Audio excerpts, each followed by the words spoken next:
People can't afford homes anymore. And if What up? Yeah, I saw Ukraine fucked Russia up. We're gonna take a look at that in a bit.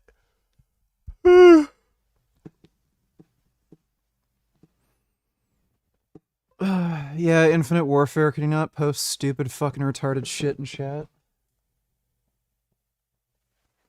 Intelligence has nothing to do with sentience. Are AI chatbots sentient because you can talk to them like dumbass?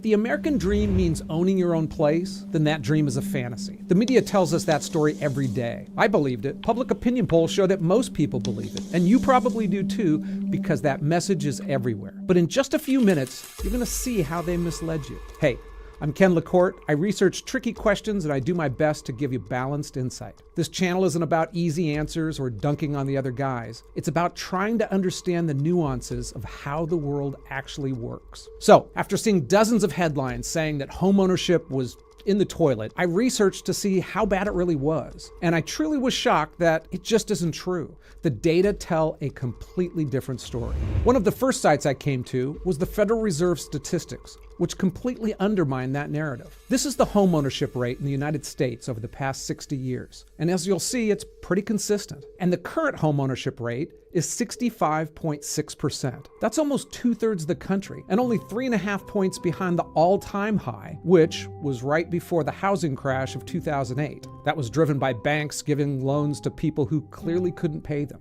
But what if we go a bit further back in history, when houses were so much cheaper, which they were? Actually, back in the good old days when my parents were growing up, the homeownership rates were substantially lower. In 1940, it sat at just 43.6%, and after World War II rose to the 60% range, and it never looked back. Then I wondered if maybe it was a generational thing. Old people living longer in their homes. Certainly younger people have a harder time until they can afford a home. But this chart shows that by the time people hit 40 years old, the homeownership rates have been pretty similar, with Gen X a bit higher than baby boomers or millennials. Homes are expensive, but a homeownership crisis just doesn't exist. Okay, so I need to geek out for a second here. The national homeownership rate isn't exactly the percentage of people who own their own home. It's the percentage of homes themselves which are occupied by owners. It's close, but it's different, and it's a very good proxy. It's how everyone in the world tracks it because it's a more clear way of looking at family units. Otherwise, kids who are living with their parents might get counted as renters. And how does the US compare to the rest of the world? It's very much in the middle of the pack. It's similar to Europe and really the rest of the entire industrial world. These numbers clearly make the point that homeownership is alive and well in America, but I certainly don't want to give the impression that it's cheap or easy for the average person. It's far from that. It's a hurdle, and it's a higher hurdle than it's ever been. Homes have gotten more expensive, which is the root cause of the media freakout. Now, those details are very interesting, but first, just give me a minute to answer the question, does this really matter? I mean, renting is pretty easy, so should we care if people own their own homes? The truth is, it matters a lot, both to communities. The fact that the increase in prices hasn't caused a reduction in home ownership is a bit worrying because it shows you how, like, financially illiterate most people are. They're willing to take out, like, extremely difficult to pay off risky loans for, like, an investment that's not going to make them any money.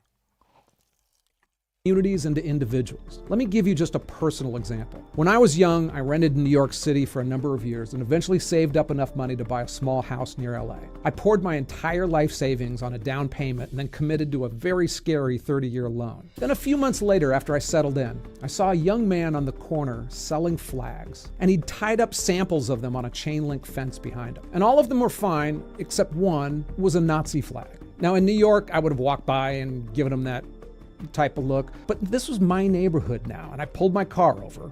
It was LA, nobody walks. And I let him know that he needed to take that Nazi flag down right now. And he did. He wasn't a bad kid. He bought a pack of 100 flags and just didn't think about it. But I was surprised by my reaction. I'm not the you have to do this kind of a guy in life, but that frickin' flag was coming down one way or another right then. Once I was locked into my community and everything I owned in that house, I cared about that neighborhood like never before. And that's why when people own their own homes, they're nicer neighborhoods. They They have fresher paint, less litter, cute plants out front. As human beings, we take better care of the things we own.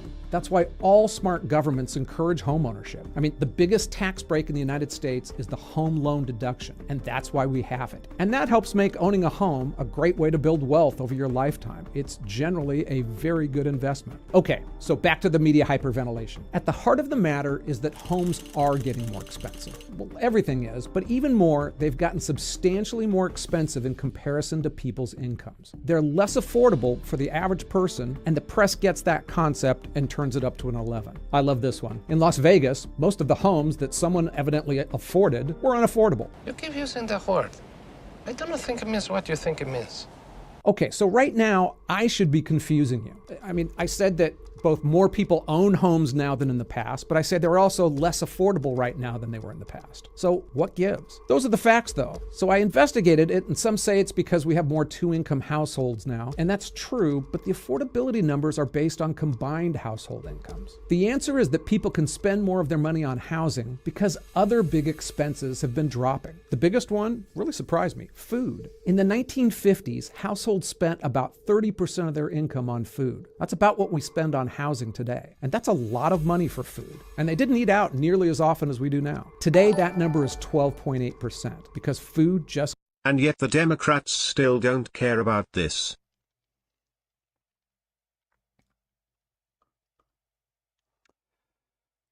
I think they're either completely unequipped to actually do anything about it, or they don't have an interest in doing anything about it.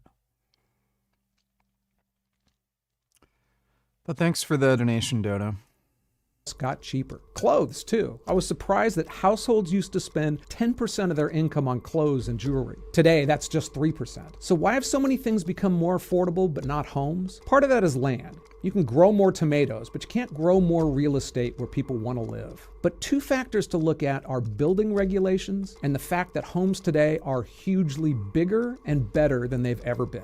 If you've ever tried to build a home, dealing with the government can be a nightmare. Regulations are far stricter than they've ever been. In the 50s, building codes focused on basic structure. Today, homes are required to withstand higher winds, earthquakes, fire resistance. Many governments mandate energy efficiency and accessibility features for the disabled, setbacks from the street, and aesthetic regulations. My last point is one that my dad always told me, but I never fully appreciated it until I just studied it. It's hard to even compare the average home in 1950 with one today. First of all, they were small. The average size of a single-family home built in 1950 was 983 square feet. Today, it's about 2,400 square feet, 2.5 times bigger. And families were bigger then too, usually sharing one bathroom and stacking the kids in a small bedroom. 10% of homes today have a swimming pool, something that was super rare back then, as was air conditioning, dishwashers, marble floors, attached garages, good insulation, large windows, sprinkler systems. A lot of luxuries we just take for granted today, they didn't have any of that. So homes are expensive, but more people own them now than in the past because they can, because they're better,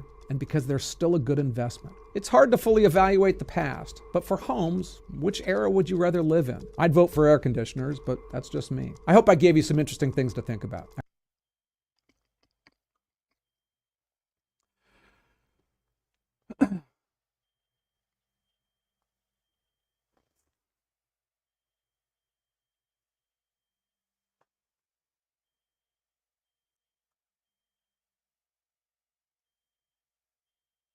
That can't be my fire alarm.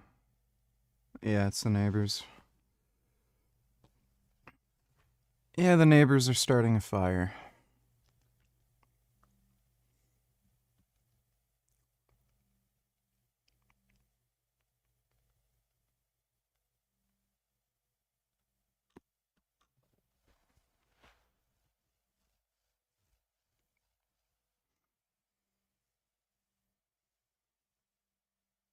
Oh my God. And with a different sort of street safety crackdown, e-bikes have become hugely popular, but depending on who you ask, they're a convenience or a major nuisance. A UCSF study last year found the number of e-bike injuries across the country essentially doubled every year from 2017 to 2022. So that's why today, police departments in 5 cities in the Tri-Valley That is the most stupid fucking stat to like base any kind of policy on. If rollerblading, for whatever reason, became like insanely popular, you would see more rollerblade injuries because there's more rollerbladers. If mountain biking exploded in popularity, you'd see more mountain bike injuries because more people are mountain biking. Like, no shit, e-bike injuries are going up because more people are on e-bikes. It doesn't have anything to do with their inherent danger or lack of safety. Aren't you going to CS all 911 to help them? No, I'll just let it burn to the ground. Thanks for the donation, Dodo. Plus, the East Bay Regional Parks District banded together for a crackdown on unsafe riding.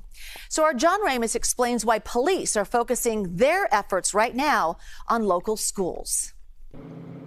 The e-bike revolution is happening quickly, and if you want to know how quickly, all you have to do is take a visit to your local middle school. I didn't know how many bikes would be here, but I knew they'd be up. When the school bell rings at Stone Valley Middle School, the kids head for home. But when it comes to how they get there, times have changed. They're not walking anymore. They're not even taking traditional bicycles anymore. Now they're taking electronic bikes and scooters. The electric, or e-bike, has taken Stone Valley by storm. And on this day, local...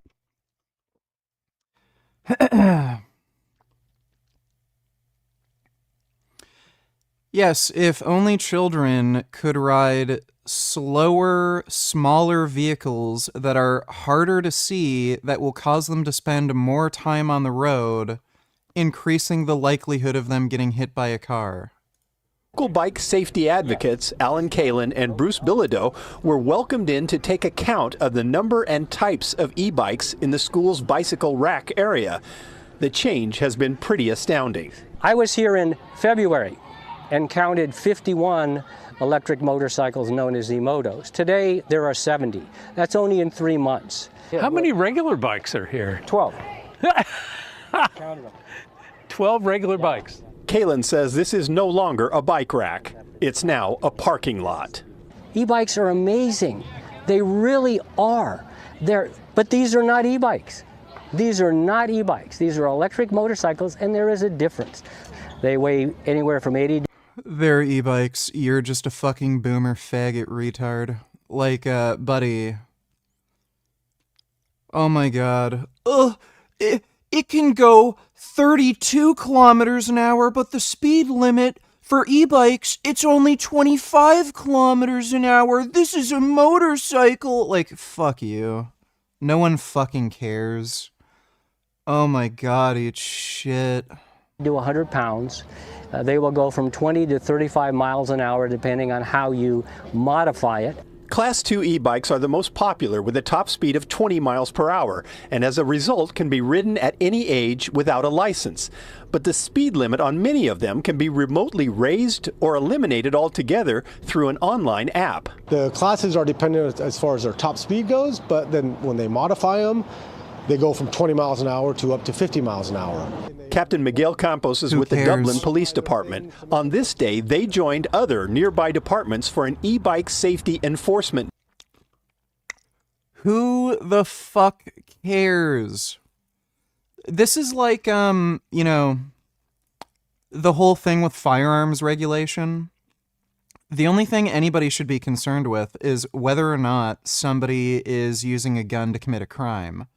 But rather than doing that, the only sensible thing, oh, let's ban certain types of firearms arbitrarily for absolutely no reason.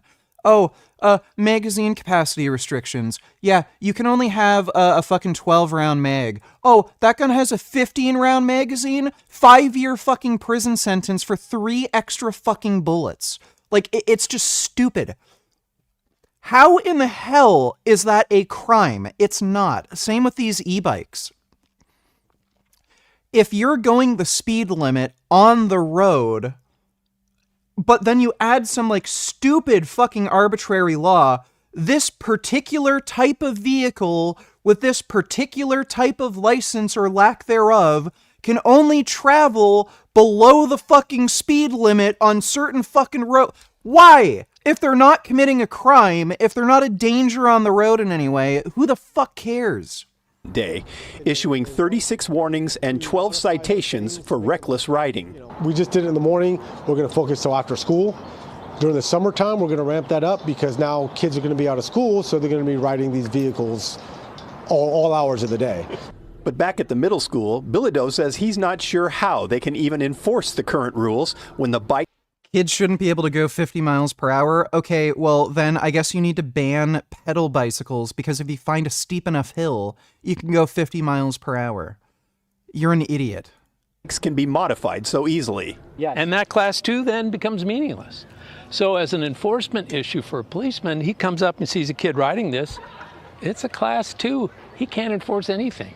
So they don't enforce it, and neither can the schools. So, you know, what do you do? And what Al and I are hoping to do is to take that class 2 and say kids under 16 should not be riding class 2, period.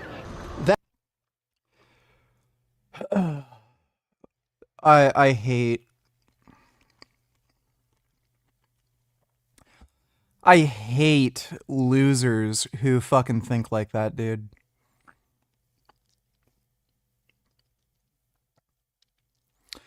Again, the only sensible thing to do is to just, like, arrest or prosecute or fine somebody if they're genuinely doing something that is, like, in violation of a law or is dangerous or some shit. Like, if you're worried about kids under 16 driving a bike that can go a certain speed, the issue isn't that they're driving a bike that can go a certain speed. The issue is that they're using that bike to drive at that speed. So fine them, impound their vehicle if they're doing it. Like it's just like, why don't we just, like, find everyone on the road who's driving a Ferrari and be like, that car can go 200 miles per hour or more. We're going to have to arrest you because it can go faster. Well, I wasn't driving that fast. Yeah, but you could. Like nobody thinks like that. That's a growing sentiment, banning throttle-controlled bikes for anyone under 16. They do look fun, but, you know, you get a kid with a throttle on a street, you're asking for trouble. I mean, you know, kids need to know what the consequences are, and they don't have a consequence gene when they're 12. It wasn't long ago that e-bikes just helped you pedal. Now they've become full-fledged motorcycles, and lawmakers are racing to catch up to the tech. That is the most idiotic horseshit nonsense. Yeah, kids don't know if they can die or get hurt. Why in the hell aren't kids shooting each other's eyes out with paintball guns or airsoft guns then? No. Kids are able to have some level of risk assessment that's fairly reasonable. Practically every kid has a BB gun or paintball gun or airsoft rifle. Most kids, at least boys, have access to knives and shit. Are kids, like, just blowing their own eyes out by, you know, playing with these things? No. And there's bicycles too. Why aren't more kids, like, killing themselves going down steep hills or going off, like, fucking jumps? It's just boomer fucking retarded losers just trying to stop kids from having fun, dude. Ukraine conducted a massive attack on 4 military airports inside of Russia in something they call Operation Spiderweb.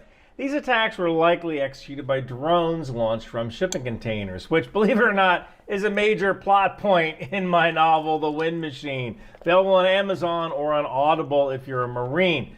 So it sounds like Ukraine somehow got these shipping containers into Russia. The tops opened up, launched a bunch of drones toward the targeted airfields.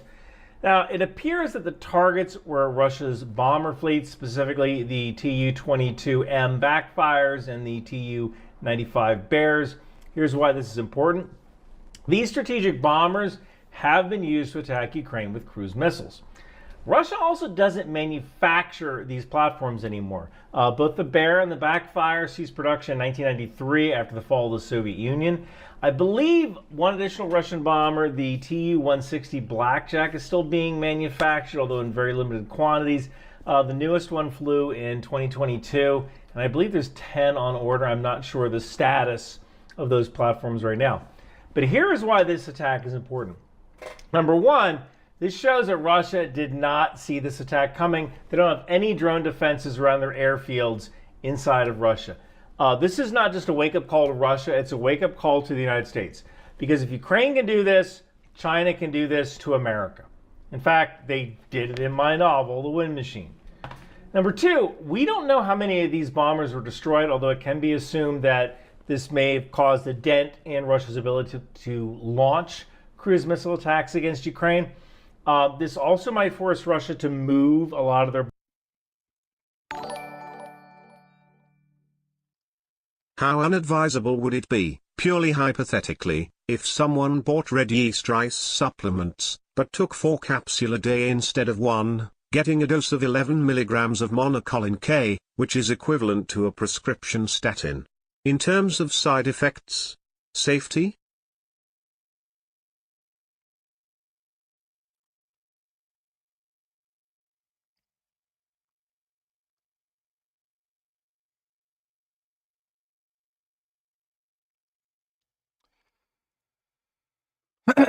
Red yeast is not equivalent to a statin. Statins are molecularly altered to be more potent than a red yeast supplement, so I wouldn't really bet on red yeast doing much, but in terms of safety, it's fine. I don't see how a red yeast supplement could really do anything to you. Thanks for the donation, though, Jaquavius. Bombers further back into Russia, away from populated airfields.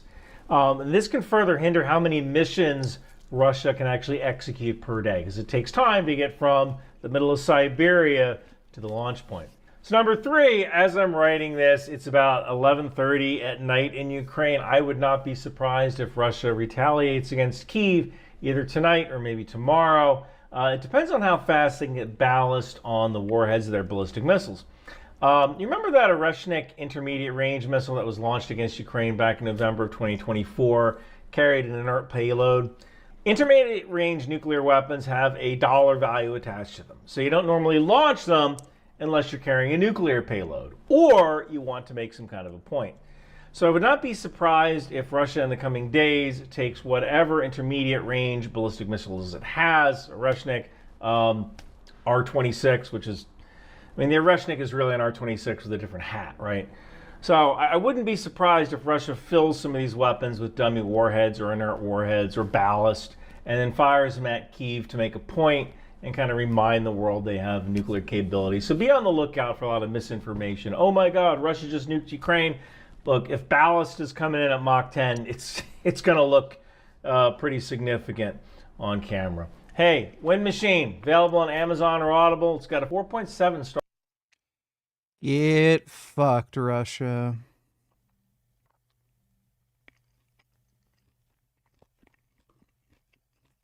Fitting a super powerful 52 volt 1000 watt e-bike conversion kit to this insane mountain bike quad.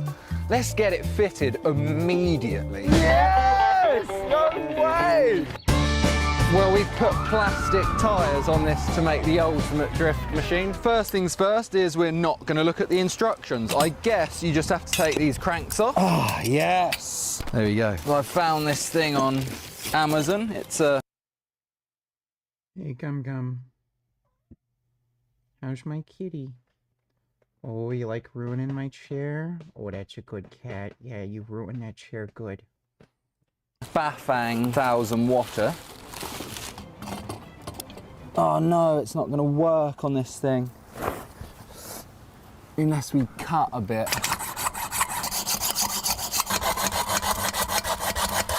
Yeah, nice. Straight off, let's file that down so we don't die on it.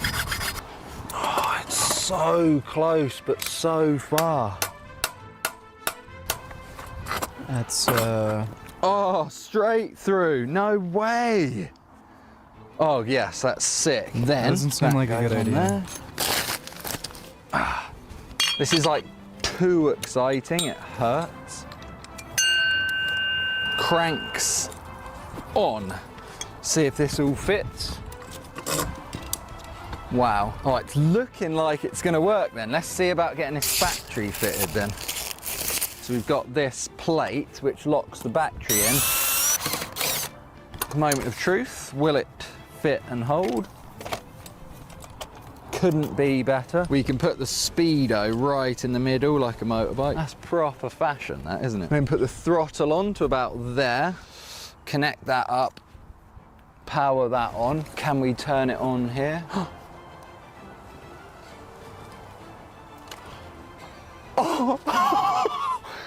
Oh my God, it works. After all that fitting, we've decided to come straight to the woods to give it its first test. It looks incredible. I actually can't even get enough of it.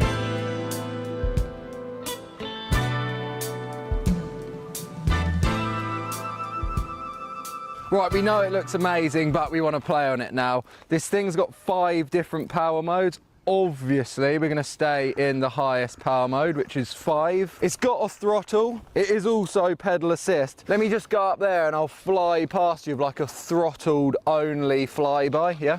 Let's give that a go. Here we go, throttle only, wide open. Yes! No way! Whoa!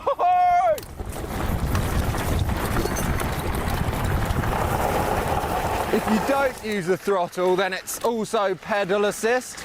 No throttle, look, full speed. Whoa, we're actually only running 1 gear. I know it's got a cassette on there, but this is locked. Did you ever get your bike repaired? Also, did you get a scale?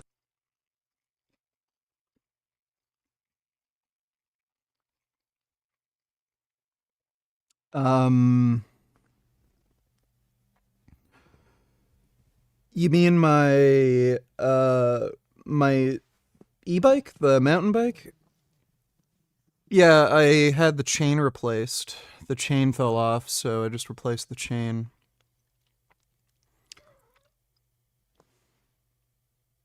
What are those noises, Gum Gum? I just gave you Num Num. And no, I have not gotten a scale yet. Still haven't bought one. I actually gotta order fucking peptides. I'm gonna get TB500 and GHKCU. The like my neck just isn't healing fast enough, so I'm gonna take some peptides. It's still really fucked. It's just constant pain. Thanks for the donation though, James. In single speed mode because that gear system sucked and it would blow it to pieces with all this power on there. So first thing we're going to try is that big hill climb over there. See how much torque it's got. Ready? Bit of pedal, bit of throttle. Oh, it's going to be easy. That's throttle only. I'm pedaling now a little bit.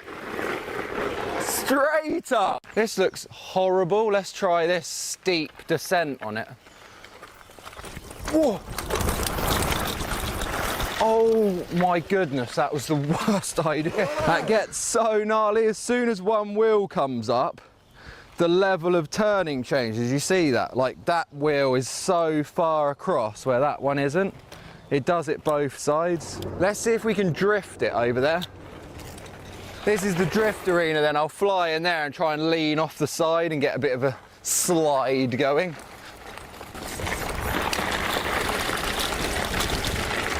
Oh, yes! No way! Oh! Whoa! We've come over to this tabletop. It has to get a bit of air, but the last time we used it, at the bike park, it's actually started to bend, so I'm a little... How is your motorcycle? Did Jasmine take the car?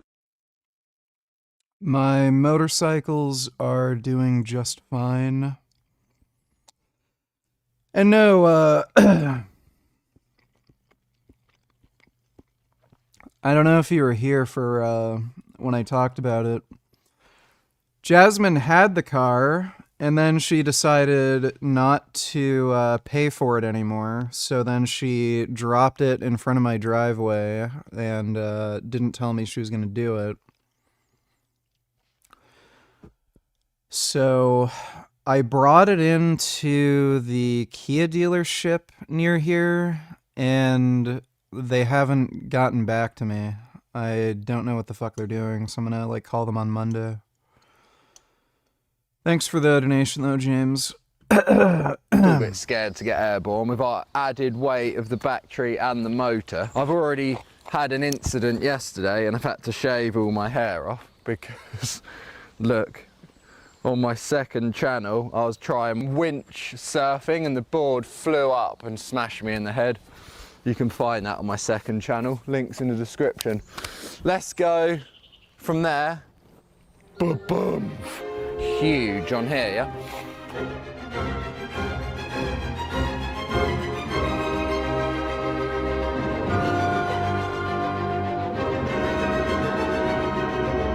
Huge air on the quad. That's so fun. The chain does keep coming off though. That's the only downside so far, because it doesn't have a chain guide built in or anything, but it's still working incredibly well for the state of this setup. I'm a little bit nervous of these cracks here. They're actually getting wider. I don't know if you can see it here, but like that was touching, and on both sides it's completely splitting. So at some point the front end's just going to go and snap off, which I don't particularly want to do while landing a jump. So we're actually going to move on now and see what other fun stuff we can do. Maybe a pump track could be good. The weather is not on our side today, it is raining, but that's got me all excited thinking that it's probably going to be a high chance of drifts happening later. Before we do that though, we've just come to this pump track to see how exciting it's going to be flat out on it. That's unbelievable. Whoa! Oh, the chain come off. The chain, that's the downside of this system at the moment. The chain keeps coming off. Oh, big whoop section. Whoa! That looks very hard to control. Whoa, my goodness. Let's try and hit these jumps here. Whoa. Oh wow, that is so sketchy. I'm all stuck. Chain's off again, it's raining. Let's go and try some drifts somewhere. We've come to Hawaii. Fully plastic wheels with a throttle. Oh man, we've come to the art gallery. We'll roll it over, pretend that we're just like normal people, and then drift like no one has ever seen before. Oh, it's so... This is actually going to blow multiple minds in one go, especially mine. Power mode 5. Oh my god, it is the best. Look.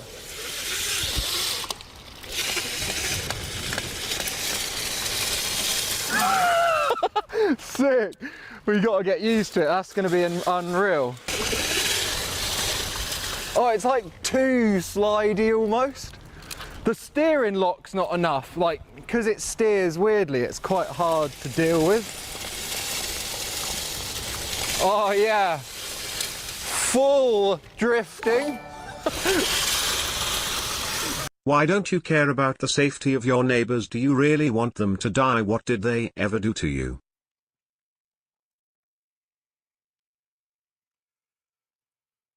Well, they do have a dog, so if there was a fire, I'd make sure the dog's okay. Thanks for the donation though, Dodo.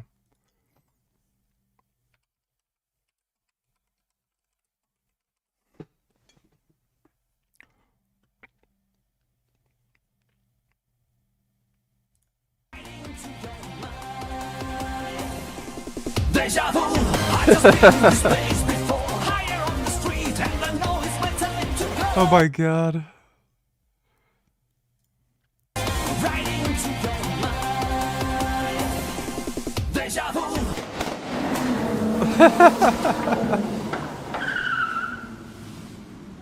Dude, he just fucking punted that car into the water.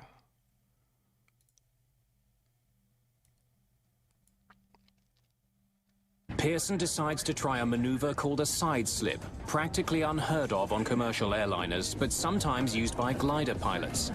Pearson has never actually performed a side slip in a glider, but he's attempting one now in a Boeing 767. Here we go.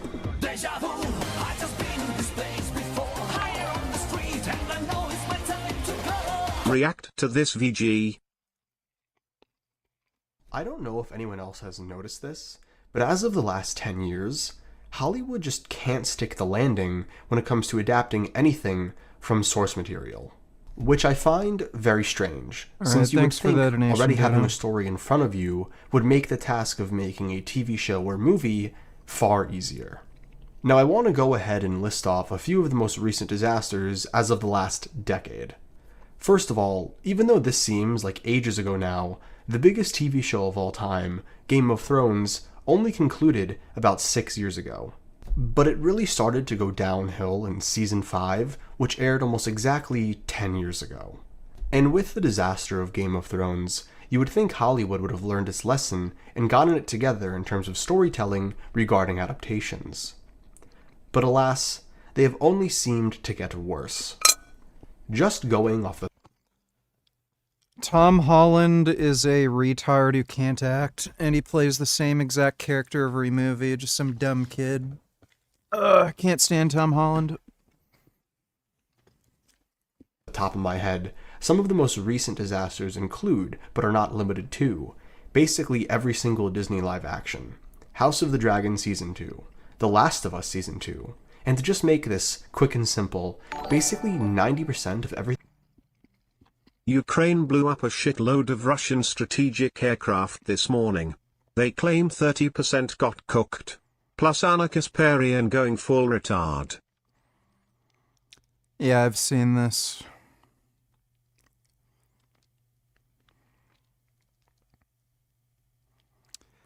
Yeah, Russia's taken a lot of L's.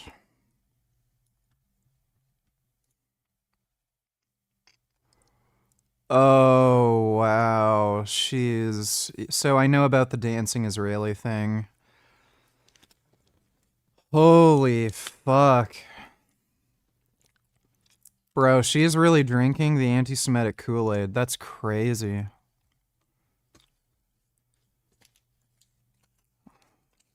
I don't know how the fuck anybody takes this shit seriously, man. Like, how do they have an audience? Thanks for the donation, retard. Kid Boo donated till I was most based woman. What's your relationship advice? If your man cannot afford your bills, you need to find a job, not another man. Pretty fucking based. A lot of bitches don't want to hear that. Thanks for the donation, Kid Boo. Everything Disney specifically has made in the last 10 years. And today I want to explain why this is. And the answer is actually far simpler than many people think it is. Massive corporations want your money, and they don't really care too much about the actual source material or how you feel about said source material. And to me, this all stems from the fact that media and how people consume it has changed over the years. Comics, books, TV shows, and other media of that nature, while always something profitable, soared in terms of potential revenue over the last 20 years. And because of this, things that were once passion projects, individuals with ambition, dreams and things to say about the world, turned into chances for corporations to pump more gas into the never-ending capitalism machine. And this desire to make money first is exactly why it feels like we don't get any original content anymore, and only get adaptations of things that we have seen before. Making something original is inherently risky, due to the fact that there isn't ever a fan base at the beginning. Every fan, every bit of praise has to be earned from the ground up. But when you adapt something that has already been established, corporations know that even if it isn't great, there's a high chance that it will be successful due to the fans that are already present from the start. And this desire to not take any risks and play it safe bleeds into the people that are put in charge of these projects.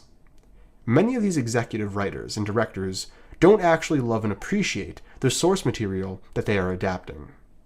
Two phenomenal examples of this are David and Dan, who directed and wrote Game of Thrones, not actually reading the books, and Craig Mazin from The Last of Us, believing things about the characters from the video game that are just fundamentally false, such as Dina and Ellie having a sort of parent-child relationship at times.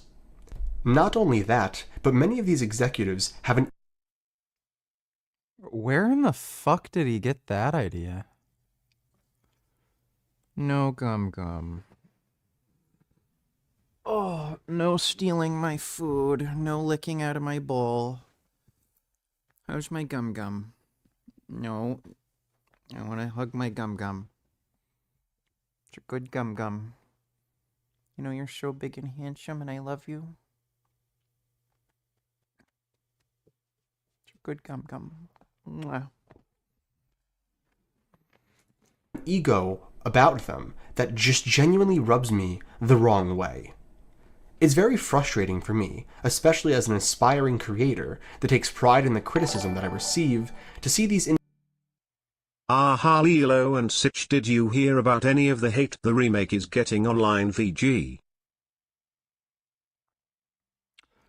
No. I literally only just found out it was, like, in theaters yesterday. I haven't been following anything about that movie. Thanks for the donation, though, Dodo. Ben Dingus.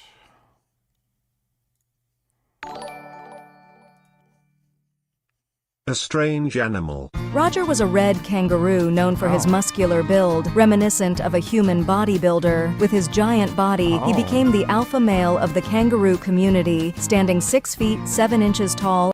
Oh my god, that is a jacked kangaroo. And weighing nearly 200 pounds. He was even strong enough to... Jesus Christ, look at his biceps and his shoulders. Oh my god. To crush metal. Roger passed away at the age of 12 in an Australian sanctuary in 2018. Roger... Oh, hope he had a happy life. What a sweet kangaroo. There you go, bud. Man, you are a big kangaroo. Oh, those are strong arms. Oh! Yeah, okay. You're getting me a little bit closer than I want to be because you want to... Kangaroos are like rabbit people. It's really cool. Oh yeah, that's not nice. That's really bad. Don't let him know you're scared of him. Then I'll fuck with you. Hey, buddy. He already about to size him up. Got it. Welcome back to Riverside. Put him to sleep. Put him to sleep. Welcome back. Ooh, punched him. Get up out of there, bro. Get up out. Don't let him know you're scared of him. Alright, thanks for the donation, Ben Dingus. Individuals get an unbelievable amount of money to make a product that they don't truly love or appreciate, only to completely mess it up and then act as if they were in the right all along. Just wanted to tell you, you make me happy. I see you in my head movies. That's very sweet. Maybe, you should treat yourself to a crayon. Maybe eat a red one. And everyone who criticizes them has no idea what they are talking about. Now, I'm obviously...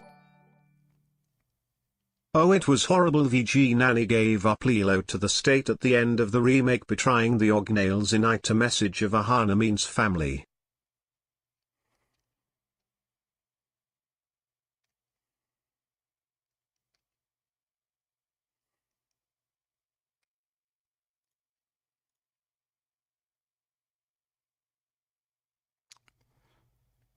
Don't you mean Stitch? I don't know. I can't even remember. I don't think I actually saw the original movie all the way through. I remember I saw a little bit of the beginning, fell asleep, skipped through a bunch of stuff because I thought it was boring, and I saw some of the stuff at the end. But, yeah, these remakes and adaptations are pretty terrible. Thanks for the donation, Dodo. Pro-Israel supporters attacked with incendiary weapons in Boulder, Colorado, not too long ago. Execute these nibbers.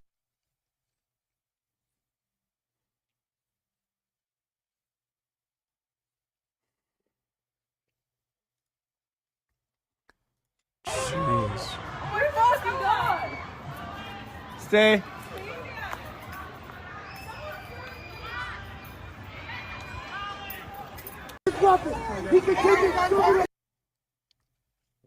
Holy fuck, dude. That's absolutely insane. That's why you gotta stay strapped, dude. Always, always, always carry a gun with you, as long as you can have, like, legal access to one.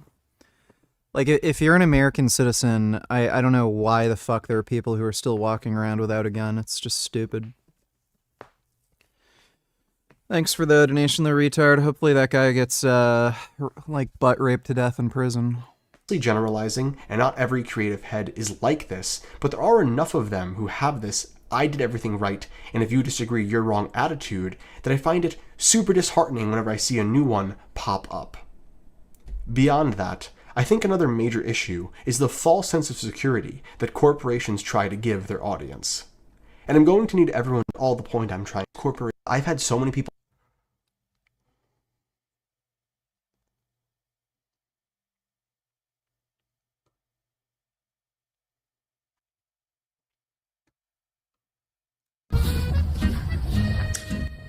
Oh. 1, 2, 3.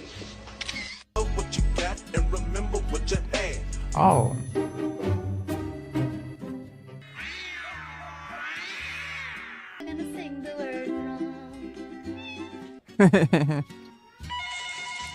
Oh. Come here.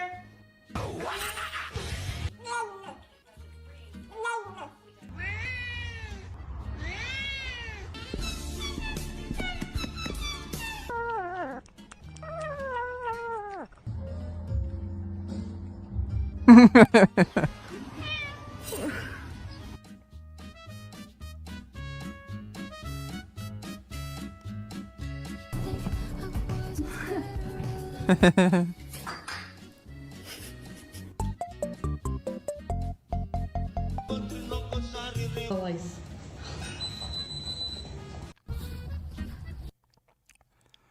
I love kitties. Kitties are the best. The whole free speech guy, the guy about all the Matrix is trying to take me down, I'm just trying to get my positivity message out there. That guy, he's now suing a bunch of influencers for talking out against him, right? Saying exactly what he's doing, involved in all the cryptocurrency pump and dumps. I actually did a video about that last year, about 6 months ago. And the other things that he's involved in back in Romania, where there's a bunch of cases, and actually there's a new case in the UK against him that just came up a few days ago. So not a great individual, but he wants to make sure that people who speak out about him, influencers, he's going to sue every single one of them if they say something that he doesn't like. It seems that way, at least, right? Now, he's actually, to be clear, I'll go over exactly who he's suing in just a minute, but it's a bunch of X/large Twitter users who have been calling him out online, repeatedly responding to many of his tweets saying what he's been up to, and it says that he's been saying that that's been hurting his business, right?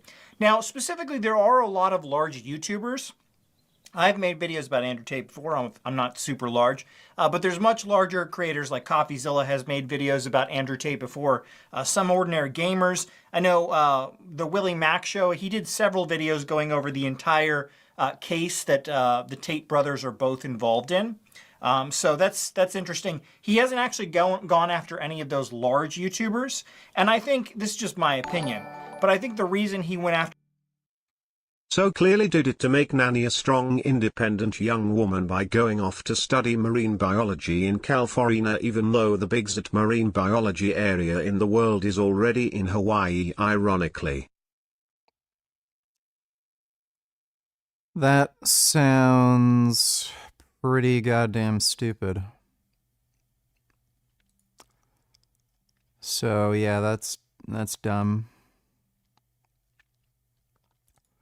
They probably didn't think of that. Thanks for the donation though, Dodo. Do you also find Owen from Last of Us to be a fucking tool? I hate this nigger with a passion. He obsessed with reliving his youth in a decrepit aquarium and cries when Abby has bigger fish to fry, and cheats on his prego wife. Looks like Ryan Reynolds too.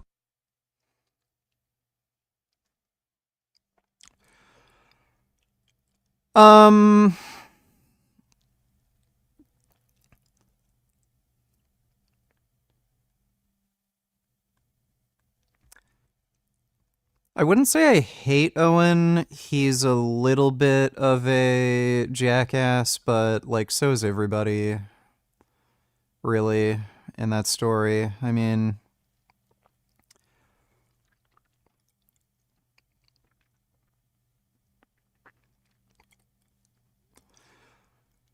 like he was just hoping for a better world, like a peaceful existence where he wouldn't have to like fight and kill. And ironically, he could have literally just gone to Jackson and had that life. Just left the wolves and everything. Yeah, cheating on his pregnant girlfriend Mel was pretty shitty. Mel was well aware that she was Owen's second choice, though. She knew that he really loved Abby and that she was his second choice. Mel's pretty annoying, and pregnant women are gross, and Abby's pretty fucking cute, so hard for me to blame him. Thanks for the donation, retard. after these small Twitter users instead of the large YouTubers is because he knows that the larger YouTubers, they have more money, more capability to defend themselves in court against something like that. That was an issue a few years ago with Atozy and BitBoy when he was at the height of his fame. BitBoy tried to silence Atozy. Atozy was able to do a fundraiser, earn a bunch of money, and then BitBoy dropped the lawsuit because he realized he was only trying to intimidate him, and now that he has a bunch of money, he can actually fight it in court. I know in the past he has threatened to sue large YouTubers. I know years ago he threatened to sue Ethan Klein. I just got a cease and desist from Andrew Tate, which is so wonderful and ironic, isn't it? Because he's been crying about free speech being violated by being removed from social media. And lots of prominent people defending him. He even went on Fox News talking about how it's just not fair. His free speech is dead. What about my free speech, Andrew? And also, how beta is it to start crying to my attorney that please stop talking about me? Oh, yeah, Andrew, how about you cease and desist these nuts, okay? But nothing ever came of that. No lawsuit was ever filed against Ethan Klein by Andrew Tate or the Tate brothers. Now, what's really interesting is another clip has actually surfaced recently where he went on a Red Pill channel and talked about how he's incredibly petty. He doesn't really care if he's going to win. He just wants to sue everyone into oblivion who says bad things about him. You can't hide in this world. It took all of 3 minutes to get all the information. And as for litigating his parents, I don't need a reason. You're going to have to defend yourself, regardless. That's the thing about the American legal system. You cannot ignore it. I don't care if it costs me $1 million to take $1,000 out of your bank. You're going to be in court twice a month for the rest of your human years. I don't care. I will sue you for any and every reason forever. And you're going to have to hire lawyers and turn up forever. I will do that. I'm that guy. I'm petty. I'm petty and I've got a lot of money and a lot of time. So it's not even about guilty. It's not about why. It's just about because I can. It's one of many, many things I was going to do. I'd buy the property next. How the fuck does anybody take these people seriously? People are just fucking dumb, dude. Jaquavius Cumberdale donated $2. I was under the impression that monoclonal K is molecularly identical to lovastatin. In what way are they different? Unrelated, India. Thought you were asking me about red yeast rice extract or something.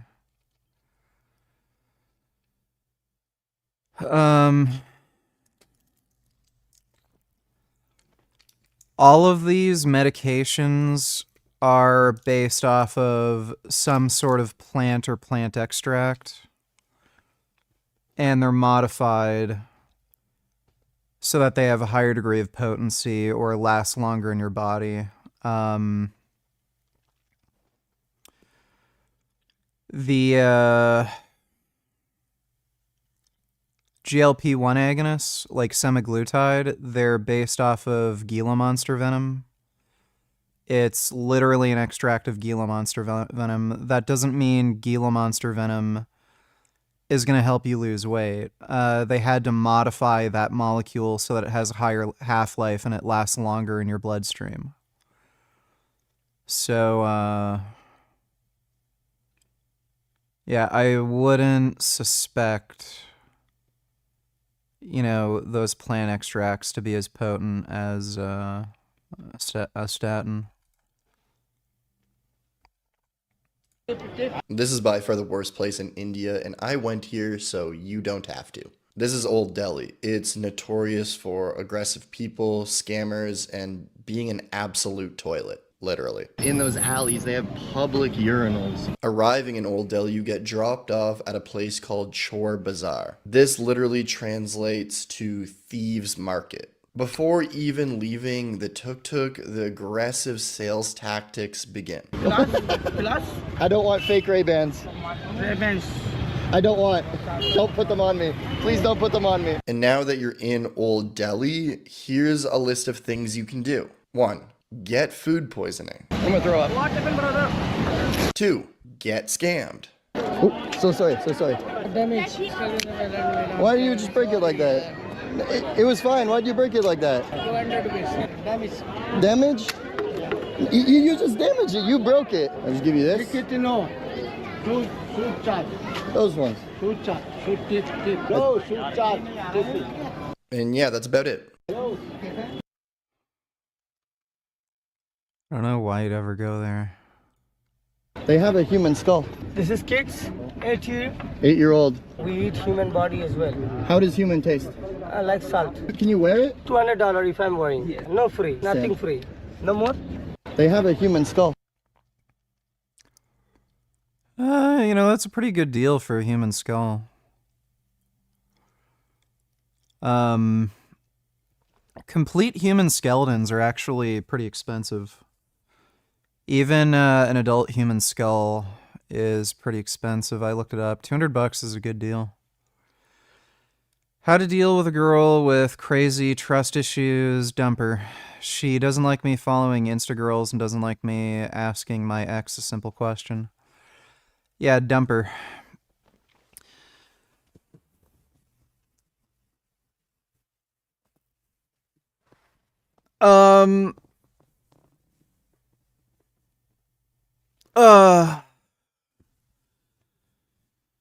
Here's the thing, dude. Women gatekeep sex to get what they want. Men can gatekeep the relationship to get what they want. You know, girls will say, oh, if you don't do this, I won't have sex with you tonight. If you don't take me out, I won't have sex with you. You know, that type of shit. You can do the same thing. If you don't shut up, leave me alone, stop talking, I'm breaking up with you. So if she has trust issues and she's telling you, don't follow those Insta girls, don't talk to your ex, like this and that, tell her, if you ask me to do any of this shit, then we should just break up. I'm not doing any of that crap. And she'll either fall in line, stop being a fucking bitch, or you're better off without her anyway.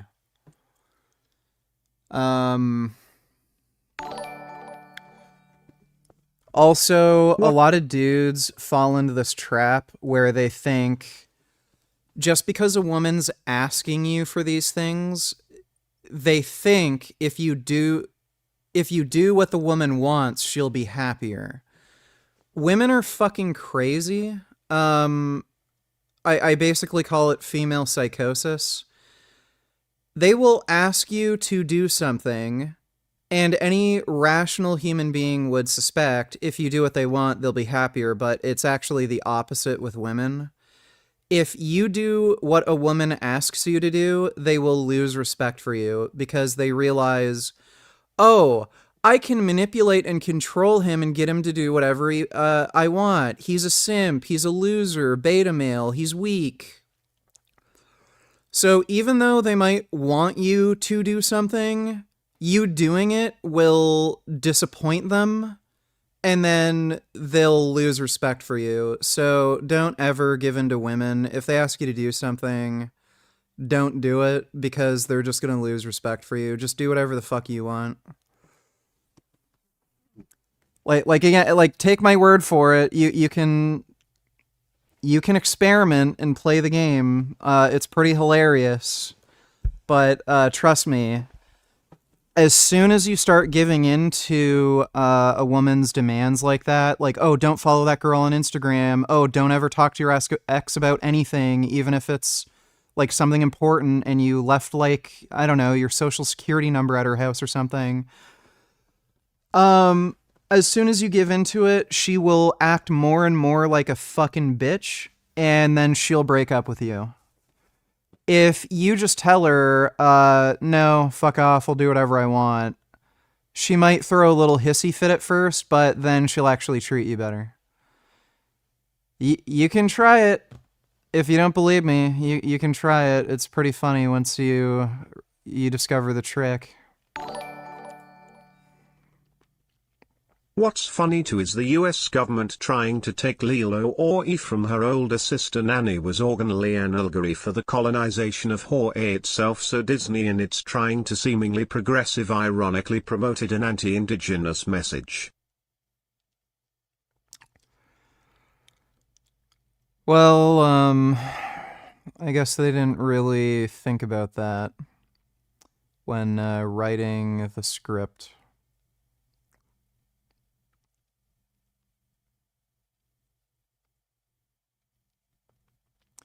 Thanks for the donation, though, Dodo. Next to his father's Airbnb and list it for free. I will bankrupt you. You don't understand the levels I will go to. I'm that guy. And he felt it because people turned up at his door. Once I had his address, I started putting, I didn't want to get banned from Twitter. Obviously, it happened in the end anyway. Yeah. But at first, I put his street name, then I put his house number, and then, and Childless Bob donated $2. Bobby was not too thrilled about the video Chris posted. LMAO, wonder what he'd do if you did a video on this since you have history to say the least, lol. Me the video. Oh yeah, I was gonna watch this. We're gonna watch it now. Thanks for the donation, Childless Bob. Welcome back, ladies and gentlemen. This is going to be a real quick video. It's about Bobby's perspective, the guy who I made my last video about, which I released yesterday. And in that video, I showed how he had a very cryptic kind of message where he wanted people to go to his Buy Me a Coffee page and he wanted them to spend at least 20 euros to gain access to something called The Truth, which was apparently something very important to him that he wanted people who are his biggest fans to support him with, but that he couldn't say what it was publicly. I thought that this was disingenuous at the very least, so I, in my video, went on his Buy Me a Coffee page and bought it and showed you what happened once you had bought The Truth from his Buy Me a Coffee page.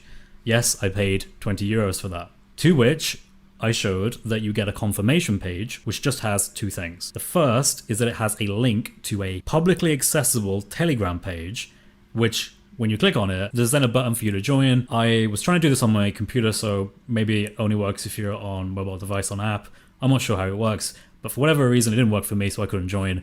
But I took note and I showed the fact that there was indeed this Telegram group. The second link was to a GoFundMe page, which again is publicly accessible today. You can actually find his GoFundMe page by going to GoFundMe.com, going to the search bar and typing in Father Fighting, and you will actually find his page. His page contains information that he has posted, for example, his name, presumably.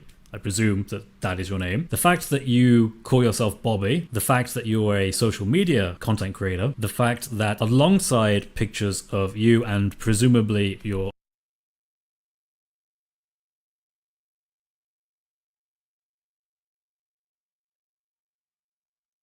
children that have since been taken away from you. And finally, you actually have a picture of you that looks very similar to your own YouTube channel's thumbnail, which kind of bridges the gap for anyone who was in doubt. This information has all been posted publicly by you, Bobby. Now, the reason I'm saying this is because not long ago, I had an email from YouTube saying that I had been accused of privacy violations. Now, this is interesting because it's not a copy strike violation. Bobby isn't saying I've copied him by including his video in my video in a way that isn't transformative. Rather, he's saying that I have exposed public information about him or someone in such a way that I violated YouTube's privacy guidelines.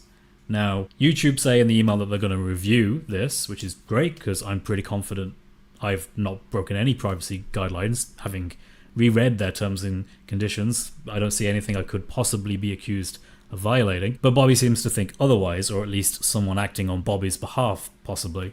Now, if it was just that, I probably would have made this video, but there was something that got my attention.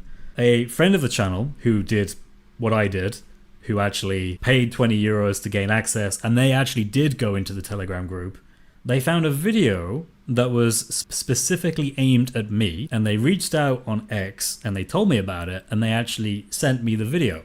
So I'm going to play the video now. This video is to Chris from Speaker's Corner that sneaked into this group to expose all the private information publicly. You have exactly 2 hours to remove that video from YouTube that you made, and after that I will file legal action. With what money, dipshit? You're begging for money to get your kids back, but now he's gonna use the money to not get his kids back and sue a guy for literally making a video about a public GoFundMe page that you made that literally anybody on the internet could access? Oh, what a loser.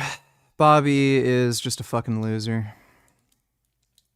Axel Fuzz, $20 pro-Israel, peaceful protest terror attack in Colorado. Setting people on fire.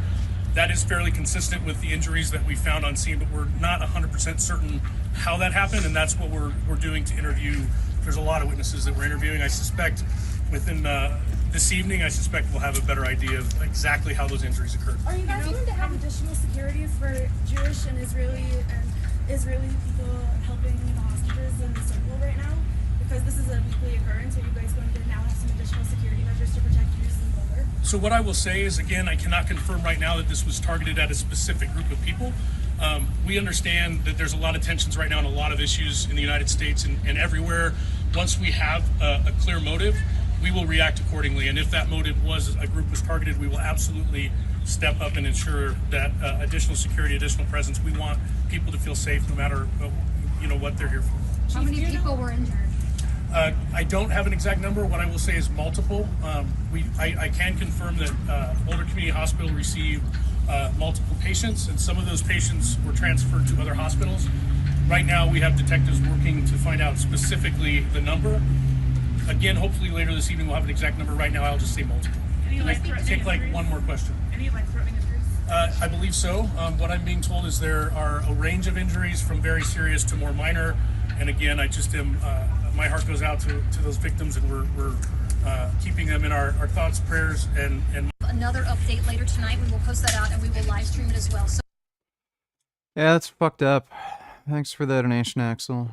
Now, presumably he thought I was in the group, so I would see it there, but I managed to get it through someone telling me about it, who was actually in the group, so actually had access to it. Given that this doesn't look AI generated, and he's quite clearly addressing me by name, Chris at Speaker's Corner, makes me think this is genuine, and not only that, he actually says he will issue legal action if I don't remove the said video in 2 hours, which, by the way, it's been more than 2 hours now, Bobby, so you better be in call with your solicitor, or lawyer, whatever you call it over there. Yeah, I just want you to know one thing, Bobby. First of all, the idea that you're threatening to do that is great.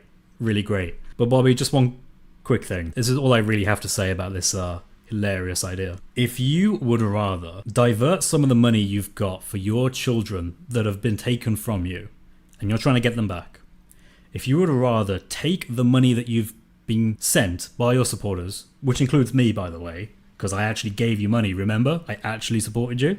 If you would rather go after me with a frivolous lawsuit, using the money, because they're not cheap, but you know, if he wants to do it, if he wants to spend tens of thousands or whatever it is to do that out of his own children's money, you're free to do that, Bobby.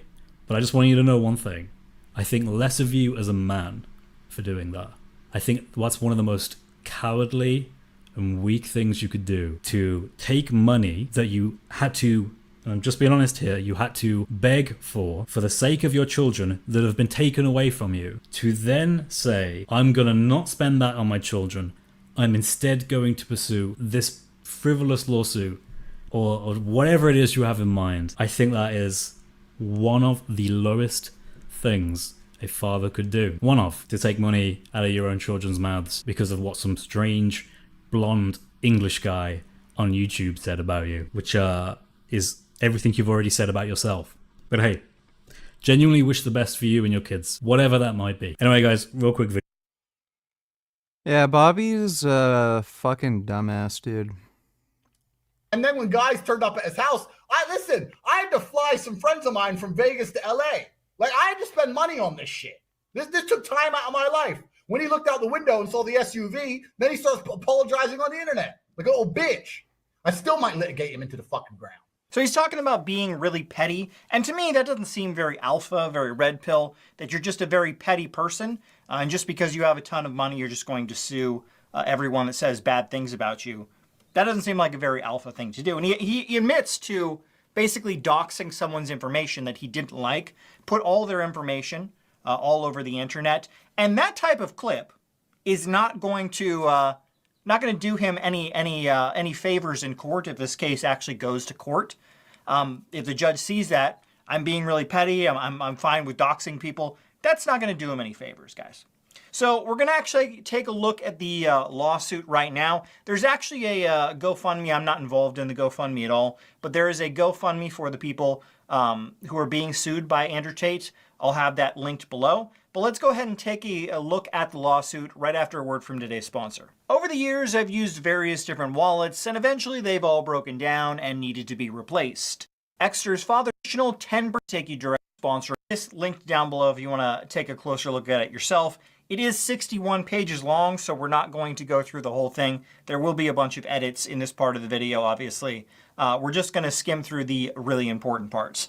Now, first off, it goes Andrew Tate, Tristan Tate and Andrew Tate are both suing a bunch of people. All of these individuals listed, we'll go over them. Defendant Jane Doe, The Real Susie Wynn 1, Defendant Mary Doe, Avalon 1T, Defendant John Doe, aka Cran Murders, Defendant Nathan Livington, aka Milk Bar TV, Defendant June Doe, aka Mad About Sheep, Jack Doe, Gadget 440274447, James Doe, CS Skeptic, and Doe Thoughts and Players, and Rose Doe from the Broken Inside. Now, all of these individuals, those specific handles, those are all Twitter handles, and specifically he is targeting people, like I said, on Twitter who call him out, and he's making some claims that they have actually hurt his business quite a bit. Now, several of these people, I know Gadgets and Milk Bar TV, they have YouTube channels as well.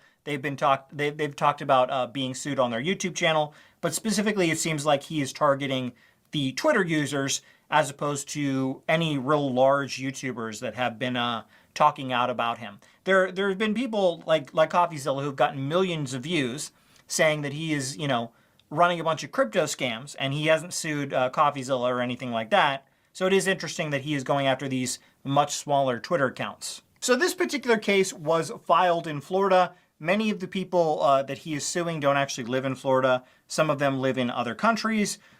So that's really interesting. I don't know how that's going to work. I thought you had to sue people in the country they were actually in.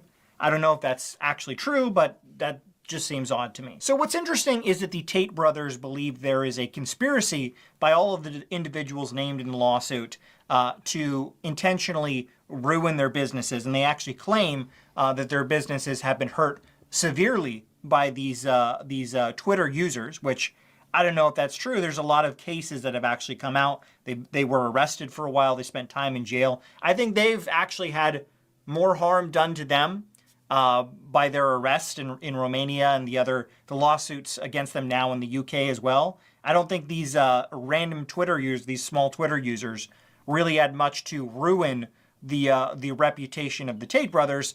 But let's take a look at what they have to say. It says, in the April 2024 space, these individuals created a space, a conspiratory space. Several contributors admitted to having formed a group to maliciously defame the Tate brothers and turn public opinion against them. This group primarily includes the defendants in this case, whom they refer to as Team Matrix. One of the members of players can be quoted as saying, "We formed Team Matrix in 2023. During the April 2024 space, it was said that Matthew Jury, an attorney and partner at McHugh Jury and Partners in the United Kingdom, directly emailed and communicated with members of Team Matrix, apparently providing them with informal guidance and support for their social media defamation campaign." And he goes further to talk about how this particular lawyer is in direct communication with them. And the lawyer actually said in a recent interview with a member of Team Matrix, Mr. Jury stated, "They're incredibly important, but they're this tiny group. They call themselves Team Matrix, but quite often I'll get little tips from them what's going on." Now, what's interesting is line 69, it says, on or about February 10th, 2025, Lucy Brown, who's one of the defendants, posted a web domain. Andrew Tate is I can't say that last word, rhymes with grape. When the link is clicked, it takes the user to Matthew Jury's and his law firm's crowdfunding page that they allegedly used to pay for litigation against the plaintiffs. Now, one thing I want to say about this is obviously there are a lot of allegations against Andrew Tate claiming that he has done things like that, but that actually, I don't believe that's actually been proven in court at this point. So if you say that about someone, even if most people believe it to be true, if it hasn't been proven in court at that point, you could actually be in trouble for something like that. The case with Carl Jobst and Billy Mitchell is an excellent example of that. If you don't know, obviously Carl has made a bunch of videos calling Billy Mitchell a cheater, which a lot of other people have done. Billy Mitchell actually sued Carl, and Carl actually lost the case. Now, initially, most people seemed to believe Billy was suing him because he called him a cheater, and then people started to find out that the real reason he was suing him was because Carl made claims that he couldn't really back up, that Billy Mitchell was partly responsible for another YouTuber self-delete. The only reason Carl Jobst lost that case is because it took place in Australia, where they don't have freedom of speech. There's no equivalent to a First Amendment, so you can literally break the law by giving a personal opinion. Carl had the personal opinion that Billy Mitchell suing some guy contributed to someone committing suicide. And it's totally fine to have that opinion and express it. If you think somebody suing someone else caused them to have serious mental health issues, which led to their suicide, in the United States, that'd be totally fine to say. But in Australia, opinions, free, like any kind of opinion you want to share, it's not protected by free speech. Similar thing happened to Tash Peterson. She accused somebody of being an animal abuser because they eat meat. They sued her. She lost the lawsuit. So, you can't share a personal opinion about somebody if you live in Australia and have it actually be protected in any way. Leading himself, right? And that particular claim, Carl couldn't actually back up in court, which is why he lost the case. So if you're saying things like, Yeah, no, that's totally inaccurate. He lost the case because there's no protected speech in Australia. you know, directing Fuck the fags donated $3. What's the most pain you've ever been in that wasn't physical? Probably when I learned that my son was gay. What's the most pain? Okay, thanks for the donation. Fuck the fags. people to a web.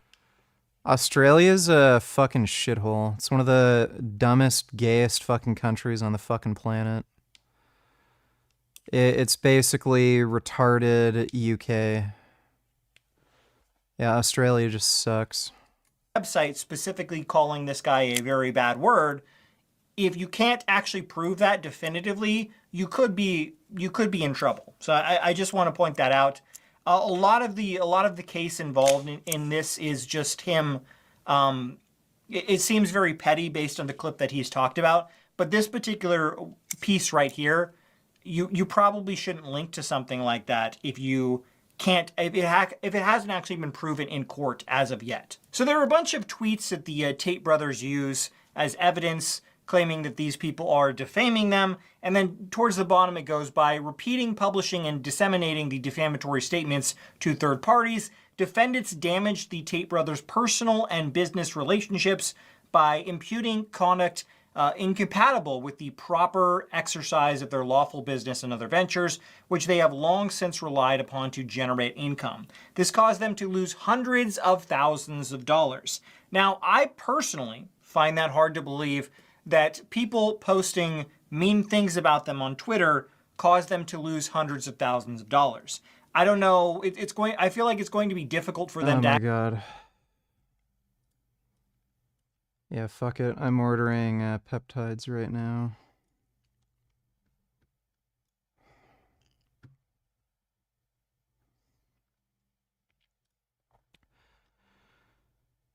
I don't know if I should try growth hormone at this point.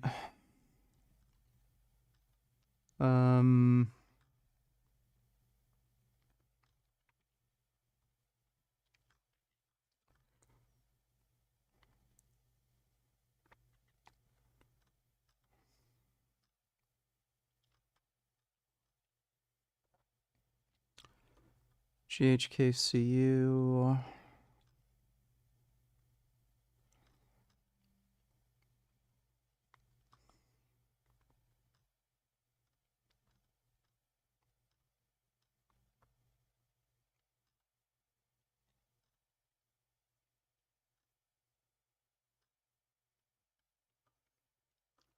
Are they at a TV 500?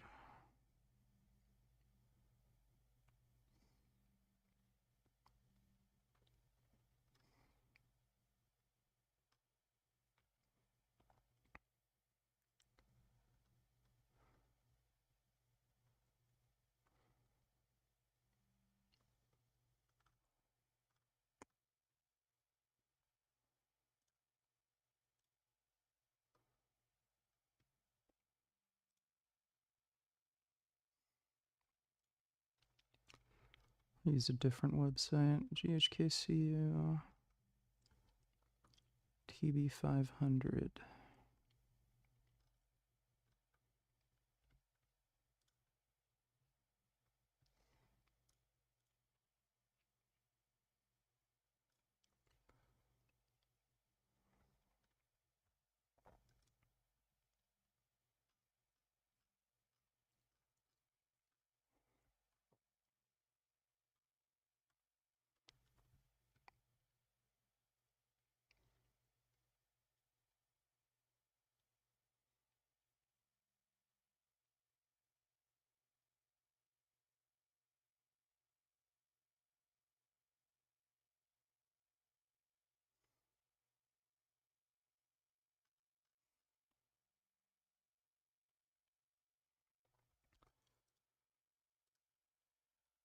actually prove that in court, considering everything else going around about, you know, them being arrested in Romania, the new case against them in the UK.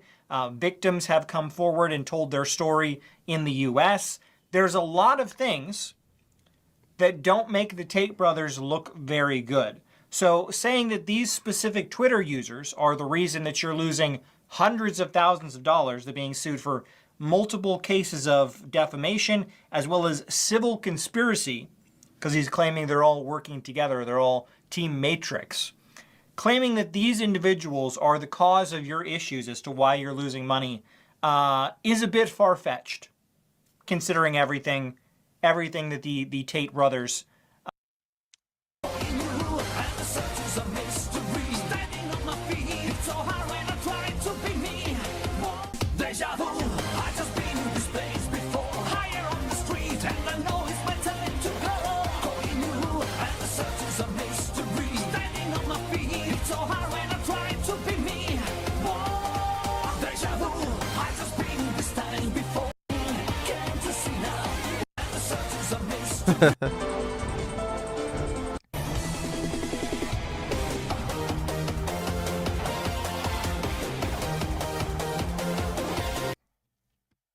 John making a video about it? No. So why the no? All these reaction channels, they're probably so happy because if John made a video, he would get all the views. Yeah. But now they finally like get a Wes Watson topic. No, it's cool that like John doesn't have to make a video about Wes now.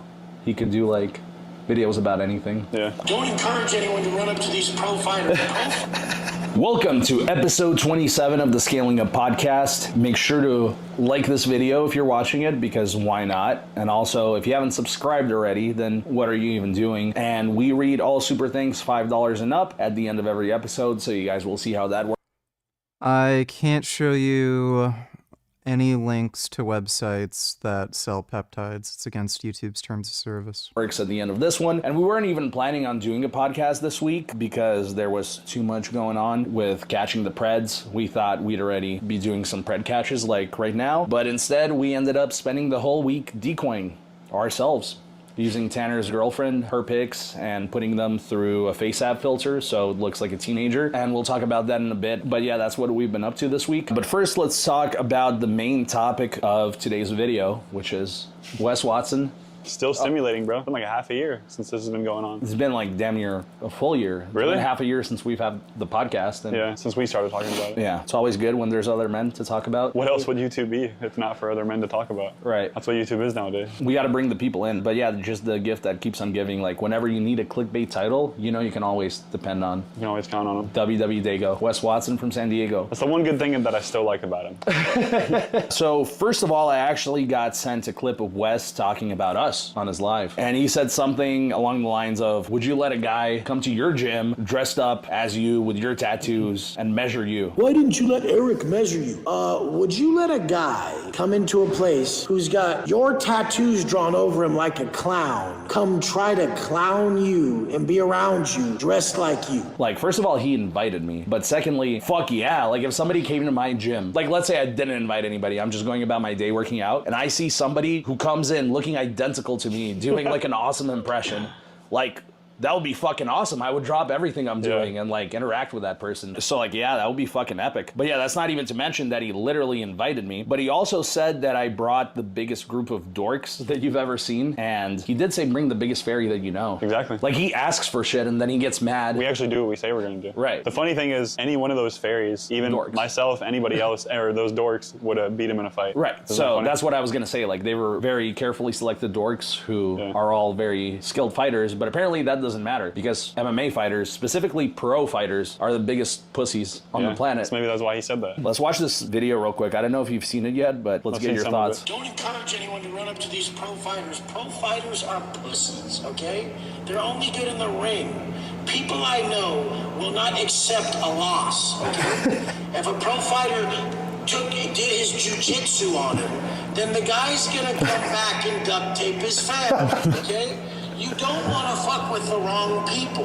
And Pause it. Are we going to comment as we're going, or? Because I feel like I could say something on like each subject. Okay. Like for this part, I feel like most legit fighters, like yeah, there's a bunch of dorks that go in the gym because they're pussies, they're getting bullied, they need to learn some type of self-defense. But most legit pro fighters that make it are people that are fucking savages from the streets, doing crazier shit than Wes Watson's probably ever done. And their only resort is either fucking prison or end up like a fucking dumbass like Wes Watson who can't control his emotions, or they go to the gym and they build discipline and build character and it turns them into a good person. I mean, how did you get into fighting? Yeah, literally from that, like from the streets, from like growing up on the streets doing stupid shit, and then you either result to keep doing that and end up like a fucking prison person, whatever you want to call it, that keeps going back to prison, or you grow up eventually and become a man who wants to be there for your family and shit instead of, you know. So you want to keep commenting on segments? Are not pro fighters. You guys need to wake up. These are very big time squares. Pro fighters are the epitome of squares. They're like, come in the ring and I'll fight you. The people I grew up with and went to prison with, they don't give a fuck about a ring. They don't give a fuck if they're on camera. They don't give a fuck if they have to fucking live the rest of their life in prison. You will not beat them. They will not take a loss. You guys live in a fantasy world where pro fighters aren't. What do you have to say about this part? I guess the ideal scenario for them is ending up back in prison where they're gonna still get into more fights. Exactly. Has to beat more. And take more losses. And the thing about it in prison is the losses you're taking in prison, you can't do anything about. A CO, a guard, if you're in a bad enough prison, will literally come up to you and just slap the fuck out of you for no reason. And there's nothing you can do about it. Nothing at all. So, like, what are you going to send gang members after their family? Okay, there's going to be another CO that's going to beat the fuck out of you the next day. Like, it just doesn't end, bro. I guess there might be, like, a final boss mafia person, like somebody like El Chapo that was, like, untouchable. But then eventually, even he ended up in prison. So, like, you always think he's El Chapo? Like that respected? Holy shit, I just got a comment like, he's looking fucking rough, bro. He's aging fast. Holy shit. Damn, he's been stressed lately. UFC fighting is gay. Like all that shit, like MMA fighting and all that shit is for people who never really were in fights. Like they never whooped ass their whole life. So they're always like, I'm gonna train and fight. Like I've always just handled shit very easily. I never had to think about fighting. Because I always just extinguish them. People who learn how to fight in the streets and in prison and never train with professional fighters, you stay in this delusional mindset that you're a really good fighter. Because as soon as you step in a gym, you're gonna get your ass beat by somebody who's 150 pounds. They're gonna be piecing you the fuck up, and you're gonna be like, damn, I've been practicing the wrong thing this whole time. So that doesn't make any sense. But then they can just go duct tape their families. So I guess we'll just duct tape their family after, yeah. Problem. However, I had to. So the point is like, that's for people who like never could really fight. They had to go learn to fight. I mean, people who just handle business, they don't have to learn to fight. There's a difference between fighters and violent people. You should really stay away from violent people because it doesn't matter how good you are at fighting when they want to take it to the level. They'll take you out. And so there's a huge difference here. You guys have it all misconstrued. Fighting is some weird sport shit that is all these people do, and it has nothing to do with violence. Because of This is just all retarded tough talk. Like, oh, sure, you could beat me in a fight, but I'll find your family and I'll kill them in the night. Like, okay, great. What does it have to do with anything? violent person will end your life. And this is the thing. So he's comparing fighting to murder. Like, there's a huge difference there. Like, were we talking about fighting or are we talking about killing somebody now? I mean, there's also like these weirdo serial killers. Yeah, are those like the ballers? Those are like the cool people, the murderers? That's what you should aspire to be like. Quit thinking that UFC people are going to be able to fuck around with violent motherfuckers. Because a violent motherfucker won't lose. He won't take it. And you'll be like, wait, put the gloves on. And he's not going to hear it. And it's going to be a problem for you.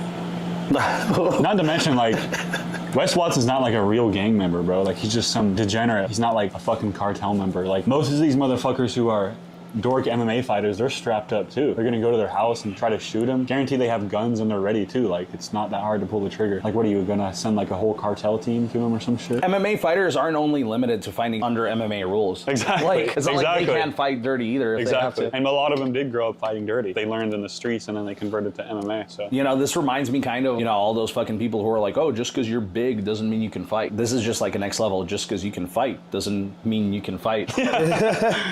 You might beat me in a fight, but I'll come tie your family up. Yeah. Like, it's just a next level of insecure. Exactly. Like, at some point you have to, it's like he thinks he's the #1 best person in the world. There's nobody better than him except for the people that he creates. So like there's 0% humbleness and like 0 respect for anyone. Like where does the line draw? There has to be a line. You gotta have respect for some people. Like fuck, like somebody. I was just over fucking pranks, but this is making me want to see a psychologist again. Bro, we used to like Wes Watson. We were like the last 2 people that we knew that genuinely liked Wes Watson. Everyone we told, we were like, you like him? We were like, yeah, bro, he's fucking hilarious. He actually speaks some real shit. And then he's been put through all these situations that kind of made everybody see his real personality. And it's like, damn, bro, you're really fucking delusional. It's crazy. Well, no, everybody else is delusional. We're delusional. Yeah, everybody else. Yeah, literally everybody watching this. We're all delusional. You gotta understand, you guys. We're all delusional, just so you guys know. Yeah. Every one of us. Everybody except for Wes Watson. Yep. And the people he created. That paid him $40K. Exactly. You gotta pay him $40K a year, and then you earn the right to be non-delusional. Bro, I need to see a psychologist again and say all this shit. Everybody's fucking delusional. But yeah, anything else to add on that topic? Was that the rest of the video? Yeah, I mean, it was just a bit from Alive. That was pretty much it, and Sean Strickland replied. Oh yeah, let's talk about that. What did Sean Strickland say? Let's see. I love how Sean Strickland's always the one who responds to anybody who's not a fighter who talks about fighting, like David Goggins. I would love to spar Sean Strickland, how all these influencers spar him, and he beats the fuck out of him. Obviously, he'd probably beat the fuck out of me, but the thing is, I'm actually going to be getting some hits in, bro. All these kids that sparred him. Yeah, I don't understand the point of having a spar with him, and then they don't throw a single punch. Nothing. Like, bro, just throw back, bro. Even if you're getting hit, throw back. Okay, so Sean Strickland responded. He said, guys that are into fitness are closeted gays who are too ashamed to jerk off to dudes, so they jerk off to themselves doing squats. And that's like the whole other side of the extreme. Sean Strickland. He's like the MMA fighter that thinks like anything fitness related is gay. Which it usually is. So Sean Strickland, yeah, it doesn't seem like he really like even understands who Wes is, which is weird because Wes is massively famous. Yeah. Like, how could you not know who Wes Watson is? I don't know. I don't think he's massively famous. No, you don't understand. He is massively famous. Yeah, like Drake famous. Yeah, and you're delusional if you think Exactly. otherwise. There's also the thing of like, Wes is so big into working out and shit. Bro, Wes is like almost doing the prank that I did, that I tried to do, that I failed at doing because all the fighters were so chill. But after the beefing bodybuilders video, I literally went to MMA gyms telling fighters that fighting is gay and like real men do bodybuilding. Like that's what this sounds like. And also a big part of Wes's identity is, you know, his physique and his muscle and all this shit. And he preaches like that's like the most important thing in the world. But then knowing how to fight is gay. Like I just don't, I don't get the logic. The math isn't mathing. And I would say the math doesn't math with Sean because he says fitness is gay, and you would think to be a fighter isn't that fitness. Like, right. Which it is. Don't get me wrong, you gotta be in shape, you gotta like train your fucking ass off. But at the same time, bro, fighting is the only sport where it's full of people who smoke, drink, do drugs, like are crazy. They're not really into fitness. They're into fighting. Some of the best of the best. Like there is people who are into fitness and fighting, but like a lot of the top fighters, they're not like really into health. They don't give a fuck. They just want to fight. And like, yeah, they train, they do their cardio because they have to get ready, but they just do what their trainer tells them. Like they're not like some healthy, like, oh, I gotta go eat a kale salad, you know, some shit. Like there's just some people who like to fight. All right, so to wrap up this discussion, who do you have winning in a fight? Wes Watson or Sean Strickland? I mean, obviously Sean Strickland. Really?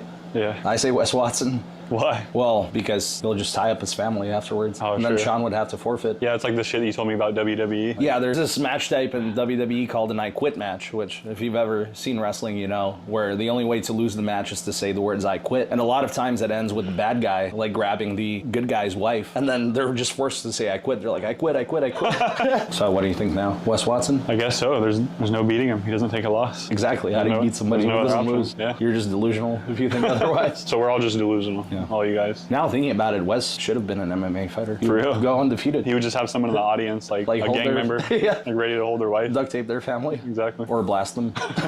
That's what he used to say. You don't want to fight a motherfucker like me. I'll come back in 5 minutes and blast you. He comes back to interest in being decoys. The first thing we would tell him is, so what do you, like almost funny at first? Exactly. I mean, the first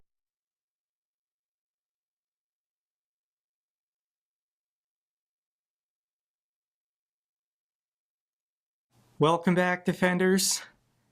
Today might have been the worst day of the entire war for the Russian military. This is breaking as of this morning. Russian strategic bombers ablaze en masse under a Ukrainian drone attack.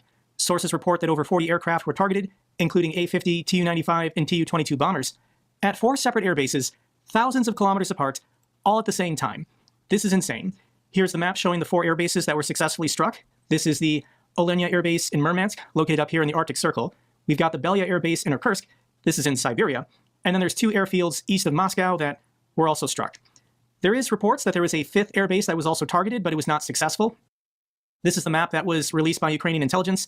This is the gentleman that coordinated the strike, Vasily Maluk, head of the Security Service of Ukraine, and this was Operation Spiderweb. You can see the map showing the 5 airfields, and once again, 4 out of 5 successful. I'll take an 80% success rate on a coordinated drone strike deep into Russia. And then here's the photographs of the planes that were targeted. You'll notice there's a red cross located on the planes. That's where their fuel tanks are located, and I'll show you a video in a second why that's important. But this is how Ukraine did it. They loaded up shipping containers, and they placed kamikaze drones in the roofs. So the roofs are retractable somehow. The drones were placed on top. This was a hidden secret compartment, so if you opened up the shipping container from the back, you wouldn't see the secret compartment on top. And this is the video of the drones autonomously launching and then going after Russia's strategic bomber fleets. Вот он, копчик опять взлетел. Откуда взлетает, ничего не понятно, блядь. Вот он, клоун, блядь. Оба ни с того ни с сего, сука. Оба, вот дела, блядь. Ёб твою мать, до чего техника дошла. А нахуя мы работаем за рулем-то, блядь? Лучше он коптером управляй, нахуй. Груза водитель. О, блядь. You can hear some gunfire. I'll link all these videos down below. But this was, Russians delivered these shipping containers. Ukraine paid for civilian shipping companies to move these containers close to these airfields.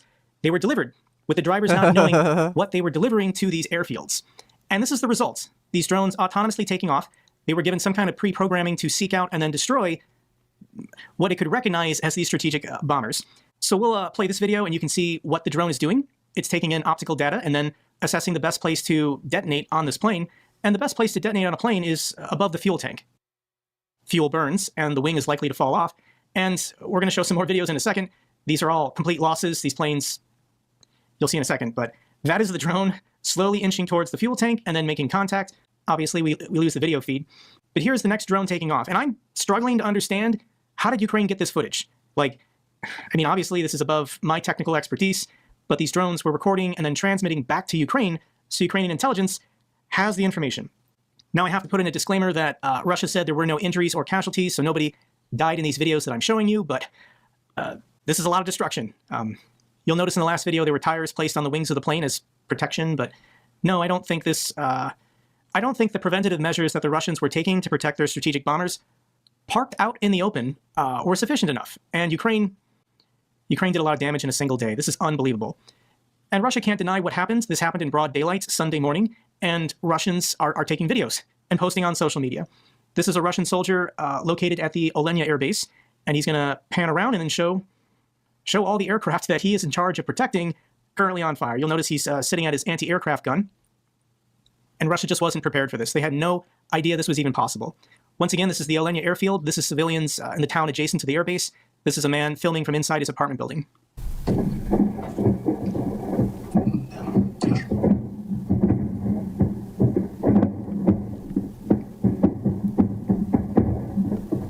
We're hearing pop, pop, pop. That's either secondary explosions at the airbase or Russia's air defense systems trying to shoot down these tiny FPV drones. Here's another video. This is in Irkutsk. This is the Belya airfield. This is a civilian seeing in the distance all of their strategic aircraft on fire. Вон, там. Вот даже горит, видно. Что это интересно? А вот еще взорвалось только что. Tan. I think I know what that means. This one's subtitled. Once again, I think this is the same airbase in Siberia, and this is a resident from the highway filming the destruction.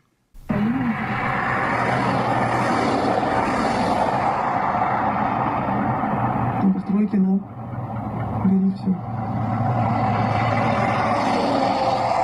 Раз, два, три. Ну там два больших, как будто 5, 4 или 5. Пиздец. Wow. Here's another one, this time at the airfield in the Murmansk region.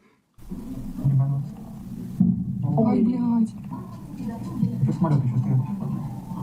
Что, они их никуда сейчас не выведут? Они их сейчас никуда не выведут. Wow. Ukrainian war journalist Yuri Budisov has summarized the details of Operation Spiderweb against these Russian air bases. At the moment, according to our sources, the destruction of 41 aircraft of strategic and military transport aviation of the Russian armed forces at 4 bases has been recorded. Some of the drones attacked the target with auto-homing. The results of their strikes will be determined using satellite data in the next 2 days.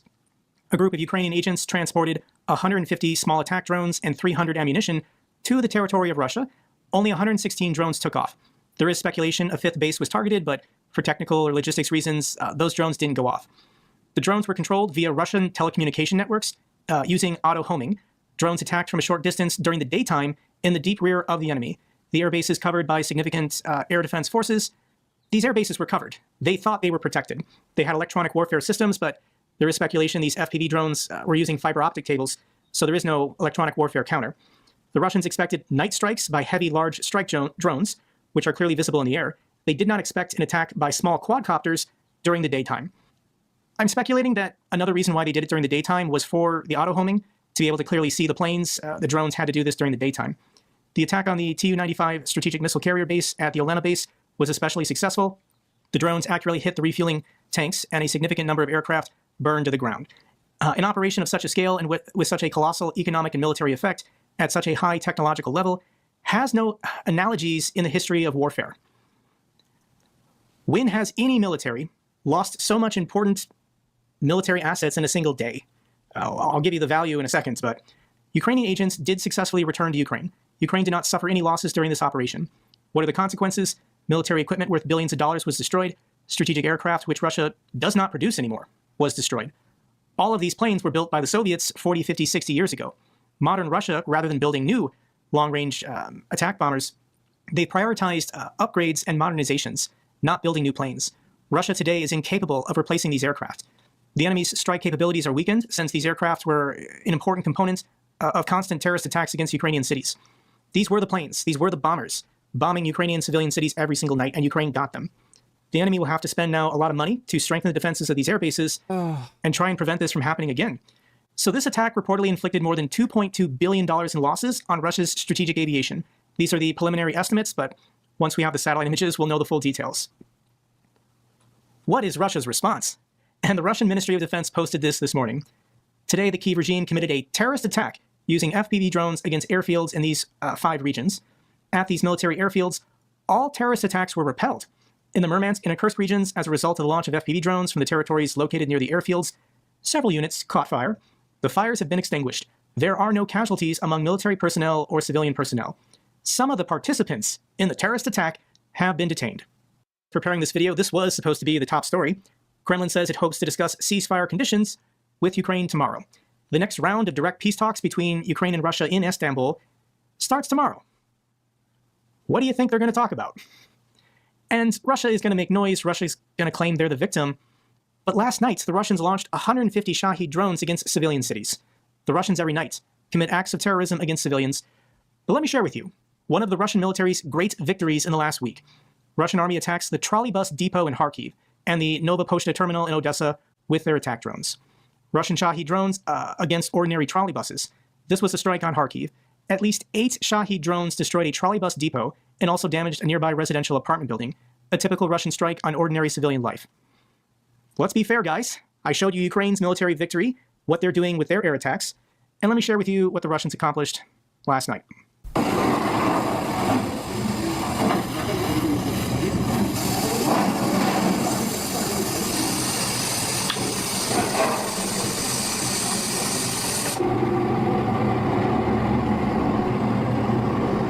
And the Russians...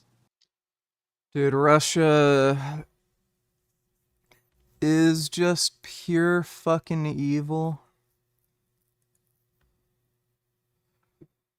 Putin must have some really, really bad dirt on Trump for Trump to go along with this shit. Before the talks. President Zelensky has cast doubt on Russia's commitment to peace and these negotiations, saying that Moscow has not provided clear information about its agenda and what it wants to talk about in Istanbul tomorrow. We are now preparing for new diplomatic steps together with our partners in Europe, and importantly, there's going to be debate, there's going to be votes, and I think it's going to pass with a veto-proof supermajority. So Donald Trump can't stop it, even if he wanted to, which I don't think he does, but I'm going to play for you a little bit of this clip of Senator Lindsey Graham in the capital city. There's supposed to be talks in Istanbul Monday. Nobody really knows what the agenda is. I think it's more of the same when it comes to the Russians. Schedule a meeting, drag it out, do one or two things to suggest you're trying to interested in doing something. But I don't believe Russia is interested in peace. As we speak, they're building up their forces along Ukraine's border for a counteroffensive in the summer or the fall. So when they talk about peace, it's all talk. look at what they're doing on the ground, and you'll see that Putin's trying to delay. Somebody needs to answer that telephone call. Senator Lindsey Graham would not be visiting Ukraine or advancing this bill unless Donald Trump said it was okay. That's not the same as Donald Trump supporting it, but Donald Trump has shifted to basically a neutral position where he doesn't want to be the bad guy to destroy his personal friendship with Putin, but he's fine with members of his party or even members of his administration taking action. This is a good thing. U.S. senators roll into Kyiv with a plan to make Russian oil 500% more expensive, and this headline is not correct. Placing 500% tariffs on countries or companies means Americans pay more money. So we pay the money on imports from the...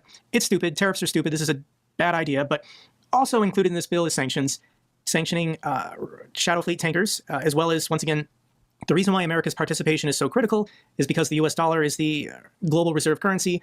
All dollar transactions go through basically New York City, and it's easy to track and trace and cut off payments if people are violating sanctions. So all the sanctions placed by the European Union and the G7, those are important. But if the United States can participate and coordinate, there's a lot more strength and force in these sanctions. So this is included in the bill, but everyone's going to talk about 500% tariffs because this gets Trump excited. Diplomatic efforts are not going to end. There was an event in Odessa that didn't get a lot of coverage, so I want to highlight the efforts of this group. This was called the Black Sea Security Forum, and this event took place in the Odessa Opera and Ballet Performance Hall. This was hosted by Alexei Goncharenko. He's a member of the Ukrainian parliament. And one of the keynote speakers was Mike Pompeo. Mike Pompeo used to be the CIA director as well as Secretary of State under Donald Trump in his first term. So he was invited to the forum, and I want to share with you his thoughts on what's going on with the United States and sanctions. There's no walking away from this for the United States, right? It's not the case that you can say, you know, Godspeed, you're on your own. This will continue to chase all of us who believe in basic human dignity, property rights, all the things, all the indicia of sovereign nationhood. I think that will... From the Washington Post, saying that basically Putin blew his best chance to end this war. When Trump came into office, he offered the Russians the best peace deal imaginable. And a very bad peace deal for Ukraine, but Russia didn't accept it. Trump was willing to recognize Crimea as belonging to Russia. Russia was allowed to keep all occupied territory they had. All sanctions on Russia would have been lifted, all frozen assets returned, all diplomatic relations normalized.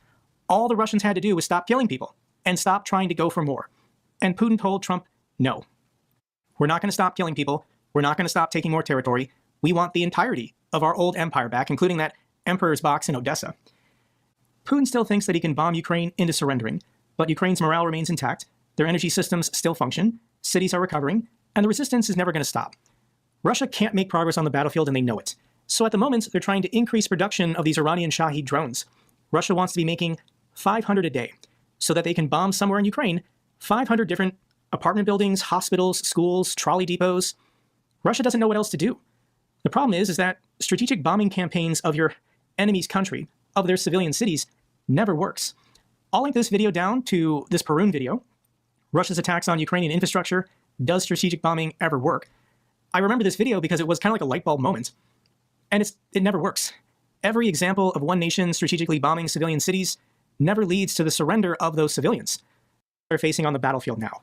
When your commanding officer at gunpoint tells you to charge through an open field, never mind the landmines, never mind the artillery or the machine gun nests, you now have to step over miles and miles of fiber optic cables from spooled FPV drones that have already attacked and killed your comrades. This is the mindset of the average Russian soldier now fighting on the front lines. A lot of them are suffering from illnesses like tuberculosis, or they're addicted to drugs, and they're alcoholics. Here is a Russian soldier going for a ride on his military-issued donkey. Не души его.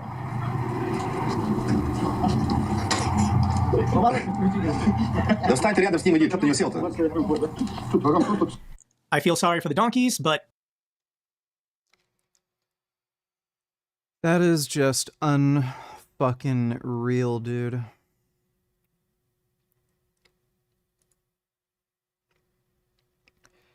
Yeah, Russia is fucking cooked. Russian military convoy in the occupied area of Zaporizhia. And this is now happening almost every other day. At least 7 killed, 69 injured in a train derailment in Russia's Bryansk Oblast following a bridge collapse. Ukraine doesn't have to be involved. Russia is spending all of their money on missiles and drones to blow up civilian cities, and they're not maintaining their own civil infrastructure. So did Ukraine have anything to do with this? Maybe, I don't know. Either way, Russia's rail network is in serious trouble. Let's get to the good news for Ukraine now. Stab in the back, Russian spy agency accuses Serbia of supplying arms to Ukraine. Russia's Foreign Intelligence Service on Thursday accused Serbia's defense industry of supplying weapons to Ukraine, despite Belgrade's official neutrality in the war. Yes, weapons from Serbia have been transiting and being sold to third-party countries and then finding their ways to Ukraine. And yes, Serbia's government knows this, but Serbia has exported close to $1 billion worth of ammunition via third countries to Ukraine. And thank you, Serbia. Ukraine to receive. Well, glad to see Russia getting fucked over.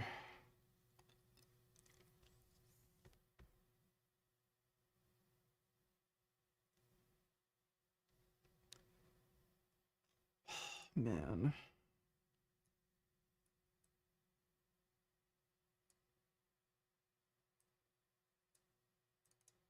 My neck is fucking killing me.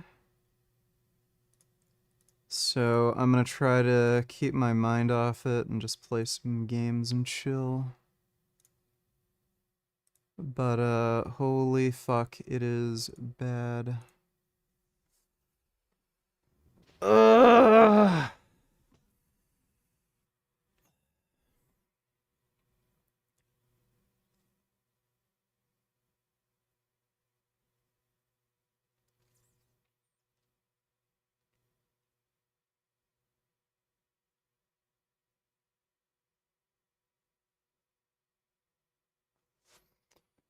Oh.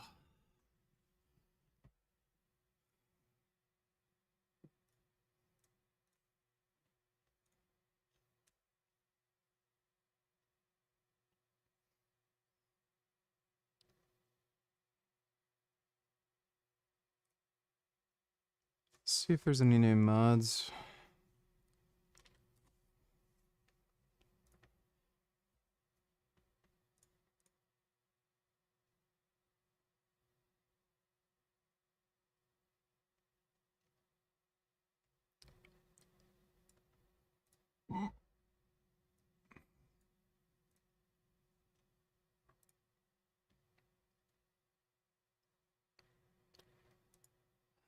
UFC outfit.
Avi and AY are streaming and reviewing the Maha report.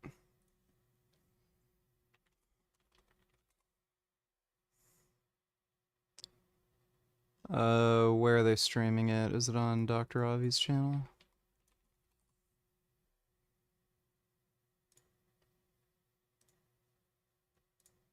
Because of it. It was just insane. Yeah. It was pretty wild. Let's go back to the this incompetent that it's like oh yeah, it's not good. Oh boy. Okay, I'm back to the report. Gonna say, you... Oh, sorry. Yeah, Yeah. all right. Everyone's gonna say what? No, you voted for this. You voted like it's just the most. I'm not going to deal with that right now, but that I think that's a really incredibly silly thing to say. But we'll get into why that is. But not now. Well, the point is we're going to stay on topic. Okay. Sure. American youth face a mental health crisis. Okay. Teenage depression rates. Okay, this I actually do think is probably real. Somewhat to do with COVID. And you can even see that as a spike in 2021. But so American youth face a teenage mental health crisis. Teenage depression rates nearly doubled 2009-2019, with more than 1 in 4 teenage girls in 2022 reporting a major depressive episode in the past year. 3 million high school students seriously considered suicide in 2023. Suicide deaths among 10 and 24-year-olds increased by 62% from 2007 to 2021, and suicide is now the second leading cause of death in teens aged 15 to 19. The prevalence of diagnosed anxiety increased by 61% among adolescents between 2016 and 2023. Of over 57% of girls reported feeling sad, hopeless, while sadness and hopelessness, while suicidal ideation in teenage girls has surged by 60% in 2010. And then show the graph. This I don't even this I don't even really disagree with. I do think that there is an increase in depression and anxiety that is not artifactual. There are some reasons for that we can get into. I don't think, just to be clear, I don't think RFKJR offers any good solutions to problems we already know of. And I think there's a good case to make that is, again, not to the same degree as obesity, because obesity is the strongest case, but his offered solutions actually present viable solutions as problems. So there's that. But we're still in the process of siphoning what's real from what's not real. Right. So that siphon is real. Okay. Allergies are widespread and autoimmune disorders are rising. Today, over 1 in 4 American children suffer from allergies, including seasonal allergies, eczema, and food allergies. Eczema, atopic dermatitis, and skin allergies increased from 7.4% of children under 18 from 1997 to 1999 to 12.7% from 2016-2018. Between 1997 and 2018, childhood food allergy prevalence rose 88%. Celiac disease rates have increased fivefold in American children since 1980. Rates of IBD and Crohn's disease have increased by 25% last decade. Okay, so let's break each one down. So some of these I think are real, and some of these I think are artifactual. I think, and we'll get into why, I think eczema, skin allergy, and food allergies are real. I think they are not purely artifactual. I think there is a real organic increase in those conditions. Celiac disease, I'm not convinced that is real. I think that is artifactual, and let's go through why. So, food allergies. Right now we want chronic disease. Here, let's just see which ones we've gone to. So I see in chronic disease wait, did we finish off artifactual? Real had food allergies and COVID. Yeah, so I'll briefly say why I think eczema is real. I'm Excel something, $22.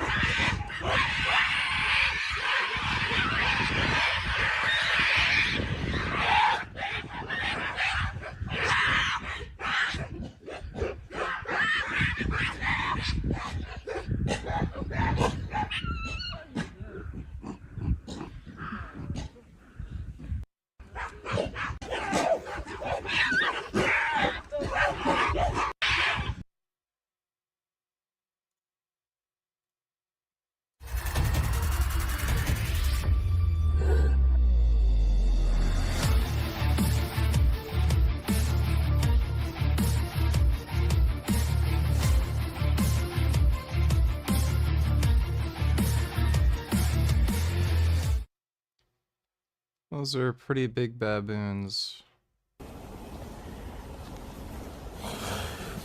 Oh. Wow. Hey, French? Oh. Oh, hopefully they become French. आजकल Twitter पे एक video काफी viral हो रहा है जिसमें एक औरत हाथी को केला खिला रही थी। इतने में ही हाथी को गुस्सा आ जाता है। खुद ही देखिए वीडियो में। Yeah, I wouldn't piss off an elephant. Thanks for the donation, Axel. Eczema and skin allergies mostly real. The reason we can actually go there. We have the reason for that is the number of it's not just the diagnoses have increased, but the number of hospitalizations for it have increased. So similarly, you notice a similar theme. Like you can set up a construct, one construct. So you set up a analysis of the diagnoses, so incidents. In fact, let's go to the link. I'll just do you see the link where the JAD link in chronic disease real? Mm-hmm. It is. So pull that up. Yeah, and do you see the table with the years? 1 sec. It's got cookies. Table with years. Yep, got it. Yeah. Now, you'll notice that it's not just the point in the table is to recognize that over time, the incidence per 100,000 of hospitalizations with diagnoses of atopic dermatitis and hospitalizations of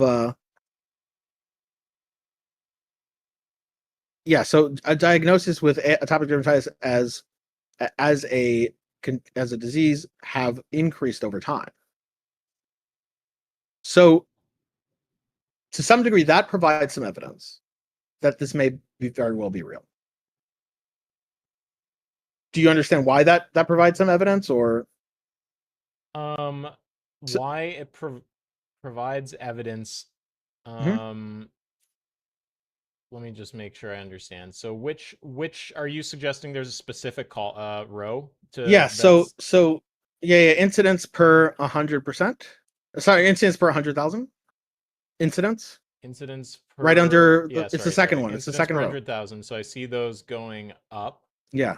And right. So that's not the incidence of diagnoses. No, that's people. That's hospitalized. Okay, so hospitalizations with any diagnosis of AD. Hospitalizations going up. I mean, it just seems like unless there's some countervailing thing, you would think hospitalizations mean there's more of the thing. Like if you heard way more people got hospitalized for the flu, you would think there's like more flu going around or something. And again, unless there's some countervailing reason. Well, the countervailing reason is that the principal hospitalizations with the principal diagnosis of AD didn't really change. However, so you might say, okay, well, hospitalizations with people with diagnosis of AD went up, but that could just be artifactual because maybe there's just more people getting hospitalized and they're just carrying the artifactual AD. So there's reasons to go against that, which is that it happens to be just the diagnosis code punched in by people doing the admissions aren't going to be principal diagnosis of atopic dermatitis for the admission. They'll usually do it as something else, some kind of complication of the atopic dermatitis, like cellulitis. There's an explanation for that. And the proportion of atopic dermatitis patients with Charleston Comorbidity Index is over 3. That increased from 10.5 in 1998 to 27.8 in 2018. So it is really that severity of eczema is increasing over time, and it's not just diagnosis of eczema increasing over time. So remember the metric, just like we had that metric before with autism, that cutoff at 8.5, remember that? Yes. A similar metric here, the Charleston Comorbidity Index score over 3. That has increased as well from 10.5 in 1998 to 27.8 in 2018. So unlike autism, where that construct of severity, the construct of severity was flat in autism. In this case, the construct of severity is not flat. In fact, it over doubled. Yeah, where are you between 1998 and 2018? The text above the graph. The text above the graph. The proportion. Do you see where it says the proportion of AD in patients with Charleston Comorbidity Index? Yeah, above 3 increase. Okay, so right, so there's an increase in severity over that time and an increase in hospitalizations over that time. Right. And so that's the key point. So that's a reason to believe that this is real. That it is not just artifactual. Right, that the hospitalization rate increased in tandem with an increase in how severe the problem is. Yeah, so right, it's what it's saying is that if there is an organic issue that is increasing over time. So if eczema is increasing over time, you expect there to be a higher number of people with severe eczema over time. All else equal. Yeah. If it's just due to artifactual, you would expect the opposite, if anything. You would expect, if we're just getting better at diagnosing it, even if it's more hidden for whatever reason, being less severe, we'd see it less severe, or at minimum, not more severe. Right. Also, seeing it be more severe indicates there's probably more of it because a higher portion of people are ending up with it severe. Yes. Yeah. Yeah, exactly. Right. Okay. So that is why I think that is real. So I think that, or at least not fully artifactual. Okay, so we're not talking about solutions yet, but here's another one where we say, okay, all right, it does seem like this is going up. So this is under real. So we have I guess that's all dealing with allergic and autoimmune conditions. So I guess what now we're at food allergies and Celiac. Oh yeah. Similar. Well, is that similar? spelled wrong, or similar is that things actually with, how you spell celiac? There's an O in it. Oh, so it depends on. Okay, well, hold on. Celiac disease. Well, let me see where I we don't care. are. I was just wondering if I was always wrong about how Chronic to spell diseases. Oh, you mean like the is like the British way of spelling it? Like yeah, I just don't. I've just never seen an O. I wasn't sure if it was a typo. It doesn't matter though. You don't have to look. Celiac. Yeah, celiac. You could be celiac disease or COE. It depends on estrogen or oestrogen, like depending on which. I don't care. Okay. Whatever, but that's not the important thing. All right. Well, let's hit these two then. Food allergies and celiac. So mostly real, partly so food allergies. Yeah, I've been looking into food allergies. I don't. Yeah, hold on. So for chronic disease is real. Yes, food allergies probably is mostly real. I don't have for similar reasons. I haven't. I don't appear to have the link over there. But food allergies are why I think it is because they're tied to eczema, which is a weak reason to think it's real. But here are the reasons to think it's not just artifactual. The reason to think it's just artifactual is because eczema is increasing and it's tied to food allergies.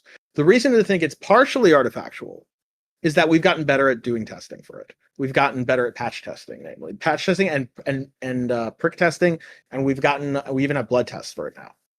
So partially, my verdict is partially artifactual, but real, but also real.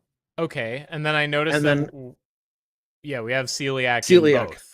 So celiac disease mostly artifactual, and I have a link that says chronic disease artifactual. So this is artifactual. So why do we even reference celiac disease in real at all? It's because it's just near the next thing that follows from that claim. Okay, but you actually think it's just fully artificial though? Almost fully artifactual. Okay. Yes. All right. Yeah. Exactly. I'm looking at your section in artifactual about celiac now. Yeah. Yeah. So let's go to their the first link, which is what they cited. Mm-hmm. Okay, got it open. The changing face of childhood celiac disease. Yes. In North America. Changing face. Yes. Incidence and clinical presentation of celiac disease in patients under 18 years of age. Okay, so what they're saying is the median age what they're saying in terms of the rates, the incidence of celiac disease increased from 2 cases per 100,000 children, the pre-testing group, to 7.3 cases per 100,000 children. The frequency of celiac disease presentations decreased from the frequency of classic celiac disease presentations, which is a more severe form of presentation, actually decreased from 67% to 19%. But the incidence of celiac disease did not differ. In the incidence of classic celiac disease did not differ. In the testing group, 13 previously unrecognized clinical presentations were observed in 98 children, including 35 with family history, 18% with abdominal pain, and 14 with type 1 diabetes. The frequency of MARSH-3 C lesions, which is something that happens in celiac disease. MARSH-3 relates to the atrophy of the intestinal villus, and 3C refers to complete loss of the villi. And that is as a severity that decreased from 64% of the pre-testing group to 44% of the testing group. So what you're having here is your incidence of diagnosis is increasing, but what's happening to your severity? Metrics for severity are decreasing. Okay. Which basically just says if you're looking for it, and look, we've gotten better tests for it. We've evolved our technology into not just for blood testing. Now we have ways of diagnosing on skin biopsy, by the way. Right. It's the opposite of what was the one that we just looked at where Yes, the one that we looked at is where the severity of eczema increases with yeah. So with eczema. It's literally the opposite. Yeah. It's not even just that it doesn't change. It actually, the amount of seriousness goes down. So you'd actually predict using the same method of screening to see a decrease in people who qualify, but you see an increase. So like if the underlying things that qualify you for celiac are actually going down, but diagnoses are going up, that's like even more reason to think that it's artificial or artifactual. Artifactual, yeah. Yeah. And then also there's another paper that I linked, which shows this. You see this graph: diarrhea without weight loss and diarrhea with weight loss. It's just another severity metric. I'm just looking. We're looking for increasing incidence of celiac disease in a North American population. No. Yeah, it's in the without. Yeah, no. I clicked that. Yeah. It's in that article. Yeah. So I see. Yeah, diarrhea without weight loss, diarrhea with weight loss. Yeah. So another way of just splitting out the constructs, just say, okay, well, here's a more severe is diarrhea, a presentation of celiac disease, diarrhea with weight loss, less severe diarrhea without weight loss. So you'll see diarrhea without weight loss has gone up, diarrhea with weight loss, the more severe form has gone down. So what's happening is more people are being caught in a less severe state, which indicates it's artifactual. Right. That's better testing. That is better. It's like if you heard you're like catching more patients in like stage 1 cancer or something, you'd be like, oh, we're testing better. Right. Yes, exactly. And everyone would look at this as just a good thing. And yeah, that's a funny that would point. be just like it'd be like, oh great, we're like getting better at finding celiac. But no, the RFK people are gonna go, celiac is a pervasive increasing problem, clearly. Right. And just imagine, like, in any normal world, just reflect on this craziness. Like, we would just be like, oh, this is like a success of the healthcare system. And it's been turned into something that we need the Secretary of Health and to just put out this monstrosity, right, to get to the bottom. Right, there's nothing. There's nothing to get to the bottom of. There's nothing here. There's nothing here. We're just doing a good job. Well, this is why I kind of make these points here or there about just how the average person, I suspect, would hear these things, because I think that it's all framing. Like, I think if you said to the average person, like, we're now catching like 30% more cancer in stage 1 than we did in like 98. I think the average person would just unequivocally be like, oh, that's good. Like, obviously there's more, but you could frame that same thing in a weird way and be like, 30% more people Trump is deporting a 4-year-old girl. I don't want to get fired, so I'm just going to say I could not hate these people more than I do. It is not physically possible. You couldn't even put this in a movie. People would be like, yo, you're being too cartoonish. In 2023, the little girl you see here, who's being identified as Sophia, came to this country from Mexico with her parents. And the family was granted permission to temporarily stay here for humanitarian reasons. They applied for it and was granted because Sophia is ill and in need of life-saving treatment.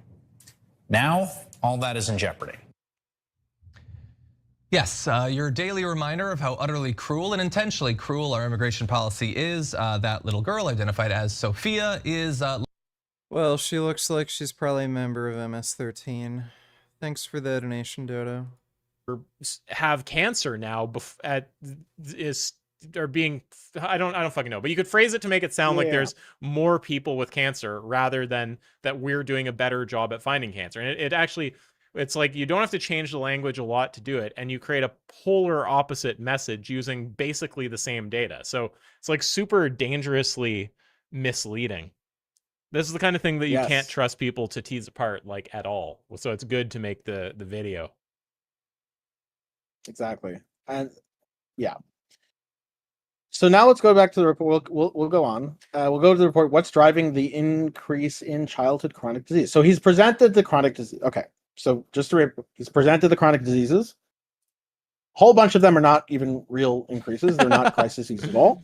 Right. A whole bunch of, in fact, not only are they not real, if anything, they're just evidence of things already going well, like us just improving. Right. And there's one or two things like obesity, which we'll come around to, because Yes. those we actually agree are increasing, actually agree are bad, and also Yes. think your solutions are just trash. Right. Right. So the things that that are worth talking about is really the things that are the most what we already knew that was worth talking about, which is the actual organic increases. So what is driving the Could Trump possibly stoop any lower? Yeah, he probably could. Thanks for the donation, Dodo. increase in childhood chronic disease? According to the Maha report, rising rates of childhood chronic disease are likely being driven by a combination of factors. And it is so predictable which ones they say. He says the food the children are eating, the chemicals, of course, the chemicals they're exposed to, and of course, the medications they're taking. Right. We're just pumping them full of meds. Right. And various changes to the lifestyle and behavior, particularly those related to physical activity, sleep, and use of technology. That part actually is not too unreasonable. That part is reasonable. The report focuses on the four major drivers. These four major drivers. Yeah. So so I mean, we'll get into all this and which are reasonable, and which aren't, and that aligns with my basic non-health person intuitions about this. Like, yeah, people are being less active, and that probably is going to have some bad health consequences. But just important framing, so we keep the big picture in mind. We're now moving from talking about the like the datum that's on the table, like here's all the bad things, to why are all the bad things happening. But it's just worth remembering as we get into why are all the bad things happening, that like we don't grant half the stuff they're trying to account for here actually requires any kind of accounting or is a bad thing in the first place. Right. Because it's accounting for the chronic diseases, a bunch of which we don't actually agree are genuinely increasing. Right. Accounting for not things that aren't real. So things it's that just aren't in the way they say they are. You've got to flag for people, like, although we're into this section, that you have to remember that we already cleared out like a huge chunk of the bullshit that this section is actually trying to account for. Yeah. Exactly. And so let's go through and we'll flag that. So the very predictable explanations, the food American food system is safe but could be healthier. Most American children's diets are dominated by ultra-processed foods. High in added sugars, chemical additives, and saturated fats. By the way, very interesting, saturated fats are being presented here in a negative connotation. Just noting that for all the ketos out there who worship RFK, while lacking sufficient intakes of fruits and vegetables. This modern diet has been linked to a range of chronic diseases, including obesity, type 2 diabetes, cardiovascular disease, and certain cancers. The excessive consumption of ultra-processed food has led to a depletion in essential micronutrients and dietary fiber, while increasing the consumption of sugars and carbohydrates, which negatively affect overall health. Nearly 70% of American child calories today come from ultra-processed foods, increased from 100 years ago, many of which are designed to override satiety mechanisms and increase caloric intake.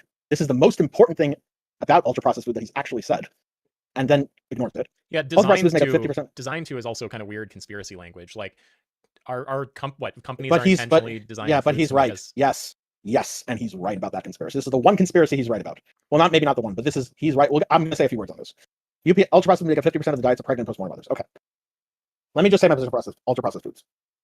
Ultra-processed foods, as a heuristic, is okay. As a heuristic, as a general rule of thumb to avoid ultra-processed food, is okay. Ultra-processed food does not equal bad. Ultra-processed food does not equal unhealthy. In fact, there is a diet, which I can show, that is completely structured. It's been published in literature. You can just have a diet that's essentially like 90% ultra-processed foods. That's way healthier than just about basically what every average person's eating. And it's actually just a pretty healthy diet. Ultra-processed food is not going to give you that. However, like just to give some examples, protein powder is classified as an ultra-processed food by the standard classification mechanisms, NOAA or whatever. That is not an unhealthy food. Protein powder, if anything, is generally recognized as a very healthy food, and it is ultra-processed. So as a heuristic, but there are better heuristics when it comes to obesity. The better heuristic is the one thing that he just mentioned, many of which are designed to override satiety mechanism and increase caloric intake. That is what a hyperpalatable food is. There's a lot of research on hyperpalatable foods. They are not necessarily ultra-processed foods, although many are. And the ones that are a subset of ultra-processed foods. Typically, some combination of salt, sugar, and fat are added. And those combinations, salt, and fat, sugar and fat, are the sorts of things that are added to make a food hyperpalatable. It, for whatever reason, overrides satiety mechanisms At least to increase caloric intake. The only thing that's weird So- to me is the Mhm. designed to, because you're saying that they have that effect. Yes. But do you think that? Yes, I think I think the food industry, or at least part of it, wants that because it sells product. Yeah, I guess I'm not really sure about this. I don't know. I if think they want, and by the way, let me just frame that a little more innocuously, and I think you'll just easily accept it. Do people want to make their foods super tasty, like really, really, really tasty? Well, Yes, if you're but- making foods, yes, Yeah, of but course. I'm just okay. The thing I'm confused on is like tasty. Is that the same as override satiety mechanism? Like, because I'm picturing what I'm Hyper-palatable. picturing Yeah. here. Like, I agree that there's an incentive to make the tastiest food and the food that keeps people coming back. So it And may I be agree designed to that- be something that's coextensive. Sure, maybe it's designed to be something that's just Yeah, because coextensive. I just don't know how many tasty. like Yeah. because the thing is what I picture is Mhm. the RFK would think something like that the CEO of the evil company tells their Right. food department to make our Kit Kats fill people up less so they'll eat more of them. And I'm pretty I skeptical of see, this yeah, stuff. yeah. I could see how like market forces just push in that kind of direction naturally, Right, or right, I could right. see how they're making things that are Yeah. extremely healthy and that turns out being coextensive with things that are Mhm. Yes, low I think it's satiety. more. At minimum, it's a coextensive. Yes, okay, so I see what you're saying. Yeah, so it's a coextensive thing. RFK would have to show more evidence if he wants to make a further claim. Yeah, It's that's not basically a just conspiracy. coextensive. And the thing Yes. is, I wouldn't be surprised if there is some level of that. Like, I don't Yes, doubt that there's exactly. ever been a food company that's been like, you got to make these things smaller, make them less filling, make it like, I mean, sure, I'm sure there's fucking people like that, but to attribute like a big part of a trend in like, you know, low satiety foods to like deliberate intention to like manipulate consumers or like that, I'm kind of like, okay, like I think you can have all of the same outcomes without assuming the intention. I'd agree there's probably some amount of that intention, but if you want to say that's significant, you have some empirical work there. So I just kind of flag that. Right, So there's it's clear further you're work that not- needs to be done. Yeah, because you're not Exactly. saying those kind of things. Yeah. Right. Okay. Okay. Yeah, so my position then is the focus. I wanted tuna, not carrot sticks, you asshole.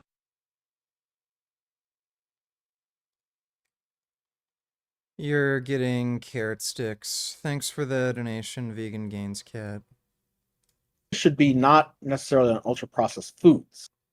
It should be on a subset of ultra processed foods, which are hyper palatable or otherwise shown to be Right, harmful. because you're saying ultra And- processed foods are at yeah. best a poor proxy for the thing you actually care Yes. about here. Yes. And there are hyper palatable foods that are actually not ultra processed. You can take a steak and put salt and sugar on it and add a little fat and make that hyper palatable. Like there's ways you can do things that wouldn't be classified necessarily as an ultra processed food, but that will induce overeating. Right. Hmm. Okay. And so whatever degree that, just as a general theme, if I am signing off on claims that, okay, well, the ultra processed foods are linked to this, linked to that, linked to obesity, just keep in the back of your mind, I'm doing that as a heuristic. And I don't agree that that's the best heuristic. Right. So, yes, ultra processed foods are responsible for all these problems as a heuristic, as a loose proxy to what we really should be focusing on. Nigga chick. Which is not ultra processed foods per se. Right. American children exposure to environmental chemicals. Okay, so the second thing he wants to knock on is the chemicals. The cumulative load of thousands of synthetic chemicals that our children are exposed to through the food they eat, the water they drink, the air they breathe, may pose risks to the long-term health, including neurodevelopmental and endocrine effects. Over 40 chemicals are registered for use in the United States. 40,000. Pesticides. Chemicals. 40,000 chemicals are registered. Terrible. Oh my God. Pesticides, the microplastics, the dioxins are commonly found in the blood and urine of American children and pregnant women, some at alarming levels. Children are particularly vulnerable to chemicals during critical stages of development, in utero, infancy, early childhood, and puberty. Research suggests that for some chemicals, this cumulative load of exposure may be driving higher rates of chronic childhood diseases. Yet, current risk assessment methods may not allow us to fully understand how these exposures affect human health. Okay. My position on this is that the evidence for this, for almost all of this, is wholly unpersuasive and very weak, and we will get into that. American children's pervasive technology use over the past this, I think, is reasonable. This is where we get started not so insane. Over the past 4 decades, American children have transitioned from an active, play-based childhood to a sedentary, technology-driven lifestyle, contributing to declines in physical and mental health. Specifically, these declines have been driven by increases in screen time, reduced physical activity, psychosocial stressors like loneliness, chronic stress, and sleep deprivation. Teens average nearly 9 hours of non-school screen time each day. Over 70% of children and 85% of teens fail to meet the 2024 federal guideline of 60 minutes of daily moderate to vigorous physical activity. Nearly 80% of U.S. high school students do not sleep at least 8 hours per night, up from 69% in 2009.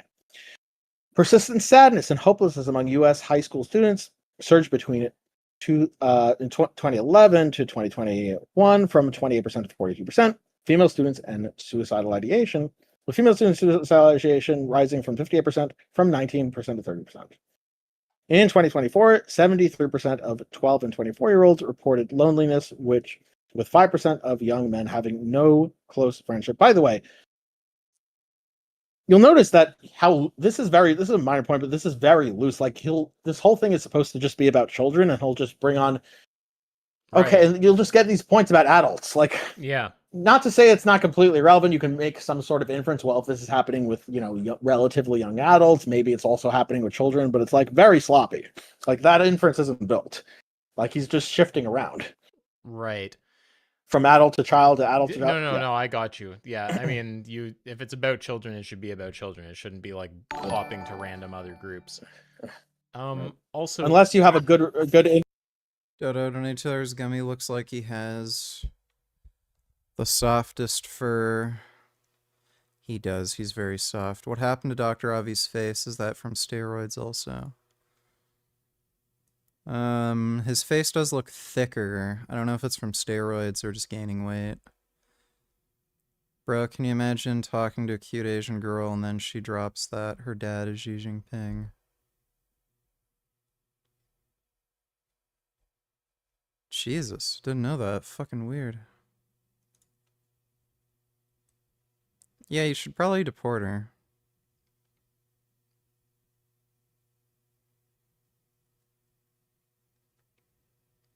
Yeah, Greta Thunberg's a dumb bitch. The ship that on Sunday, June 1st, will attempt to again sail towards Gaza and to try to break the siege and open up a humanitarian corridor by delivering aid like food and medical supplies. You mean like how they're already doing? The last time we... Dude, she's like actually fucking retarded. Like I know she has autism, but like it's not just autism, she's retarded. Thanks for the donation, Dodo. Inference, unless you're establishing an inference to that group, and you're making that clear. But yeah, you were saying also? Oh yeah. Since when has there been a 60-minute daily activity federal guide? 50. It's.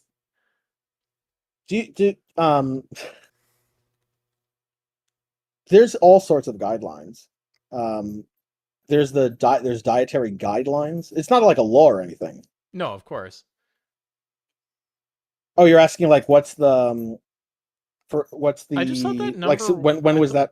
I thought that number was lower. I thought that the No, it's for 6 to 17-year-olds. For that age group, there is a guideline for 60 minutes of activity. But yeah, but first of all, let me just say this, and this is a point I'm going to make broadly about guidelines. Almost no one has ever read guidelines. Like just right now, Oh, this is gonna be so good. Hopefully Hamas slits her fucking throat.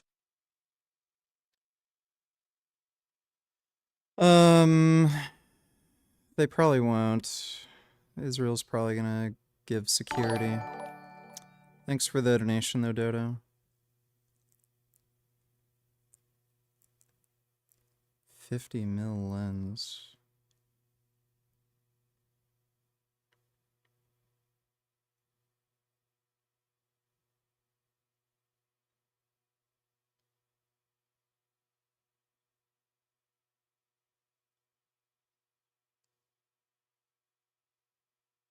Oh shit.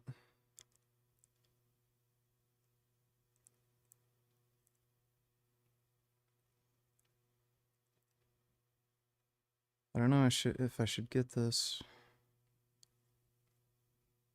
Fuck, that's a good deal.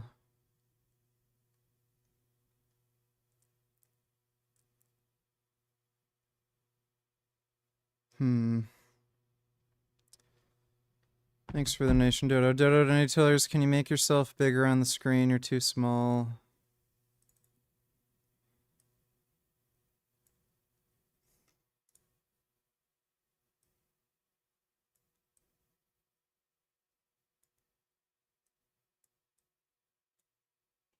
Also, you need to watch the video here.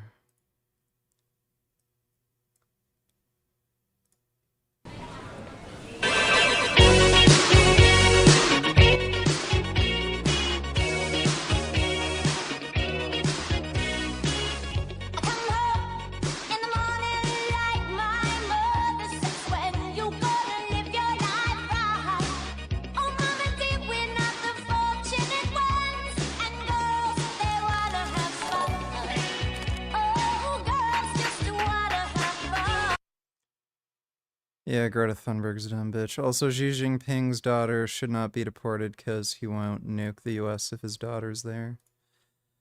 Not so sure about that. Thanks for the donation there, Dodo. Dodo Killers is actually a good thing. Islamists reject Syrian president.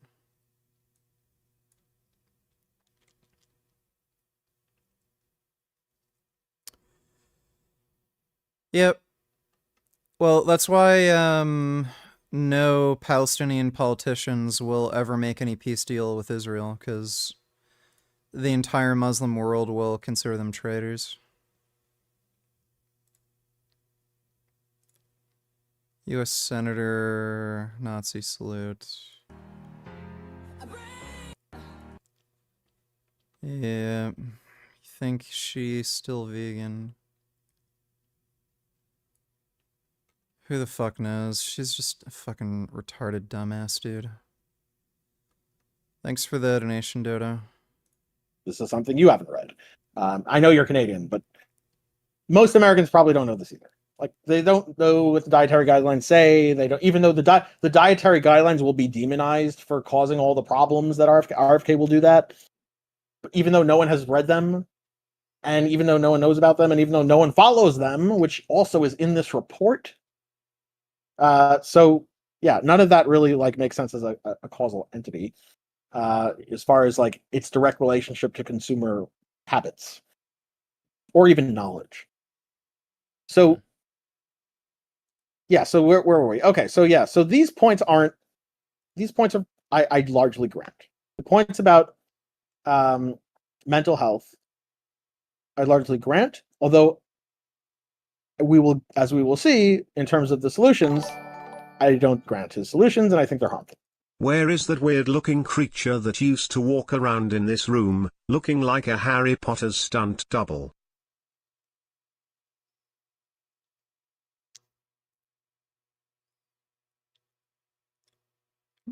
Jasmine never really came down here, but thanks for the donation, Vegan Gains Cat. American, and here is the fourth part. American children are highly medicated, and it's not working. The health system has aggressively responded to these increases in childhood crime.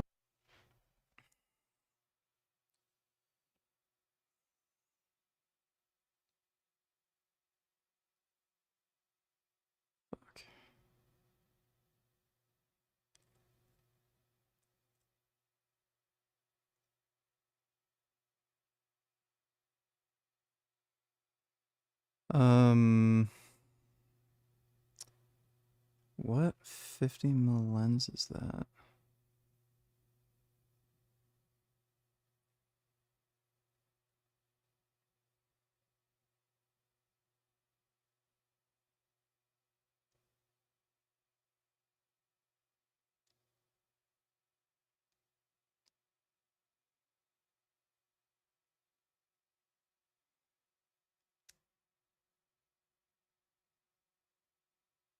Somebody's selling a Sony ZV-E1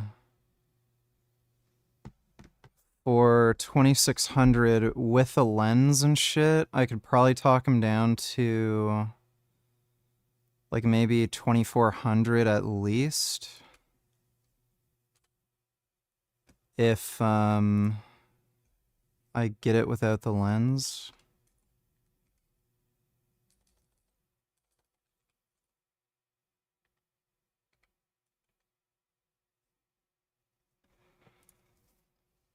Brand new, these are $3,000 plus tax. So I could save like a full grand if I get that camera on Kijiji. And I can use it for it'd just be easier to make like training videos and shit. I don't know, what do you guys think? I was thinking of either getting this or the Osmo Pocket 3. This is a better camera, much better camera.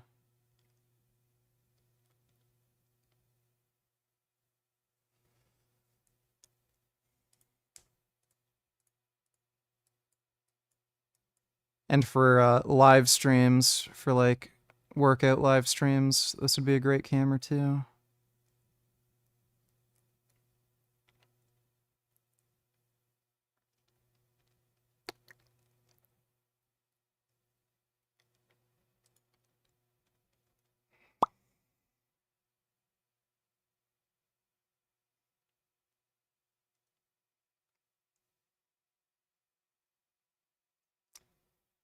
I think instead you should save for a house. You're a fucking retard. Why? So I can have a fucking 30-year loan and make no money on the fucking property?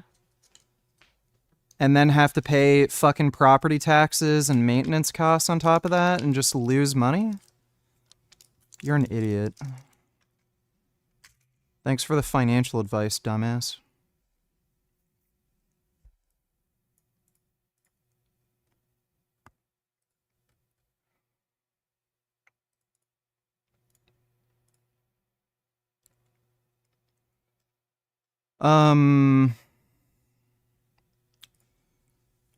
Said it comes with a 50mm lens. I don't know what... He didn't mention which lens. Does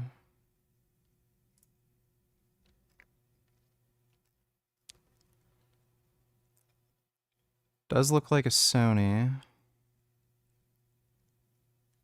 It would have to be a full frame.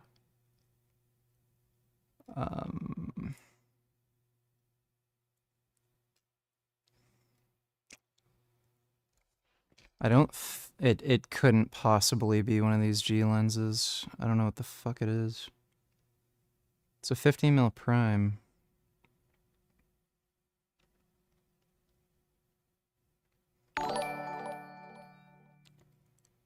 What's your personal opinion on the Illuminati, Freemason, elite, secret society gang stalkers? It's an FE 1.850.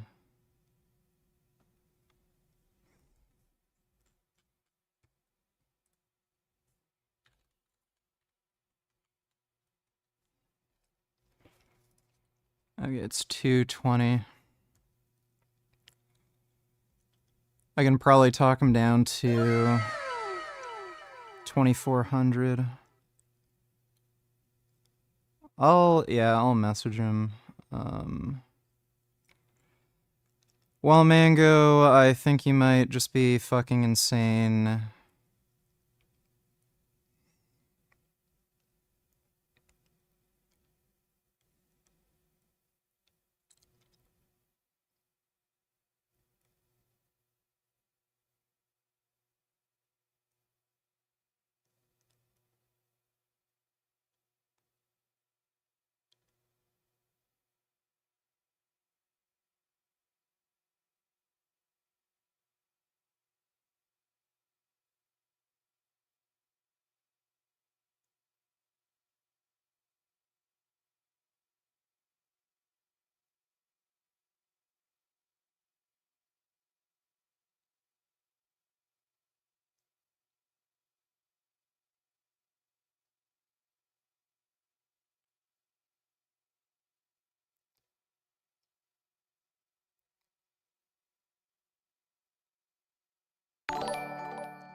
Gig got a Blackmagic design Pocket Cinema 4K for $600 on eBay. It's very good, and they use it for movies and stuff. Also, I'm Gig, and I live in the swamp.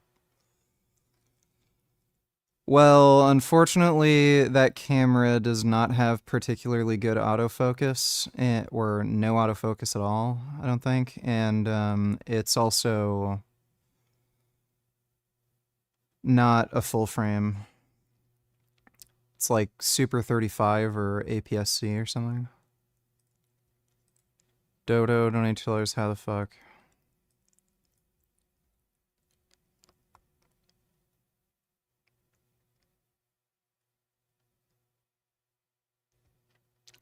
Huh. They're fucking shit up. Maybe you want to watch this, I don't know. As a practicing doctor and someone who deeply... Maybe, we'll see. There are 23 days until summer. Let's get shredded. This vegan chocolate mousse packs 42 grams of protein and fits into any diet. Just blend tofu, dates, cocoa powder, and almond milk until it's smooth and creamy. Turns out, you can make tofu taste great. There are 23 days until summer. Let's get shredded. This Animals have feelings. Do you eat vegetables? I do, yes. Do you know trees also have feelings? No, not the same way. They don't have brain. This is where the problem lies, I think. There's a whole new domain of science called plant neurobiology. Okay. You were not aware of that, were you? Thanks for the donation, Dodo. Dodo, donate $2. Wait, what's going to happen to Finn? What the fuck? You got him before you ever met Jasmine? No, I didn't. Why does she get to keep him? What about Jake? What the fuck? Why am I just hearing about this? Are you, like, retarded? Thanks for the donation, Dodo.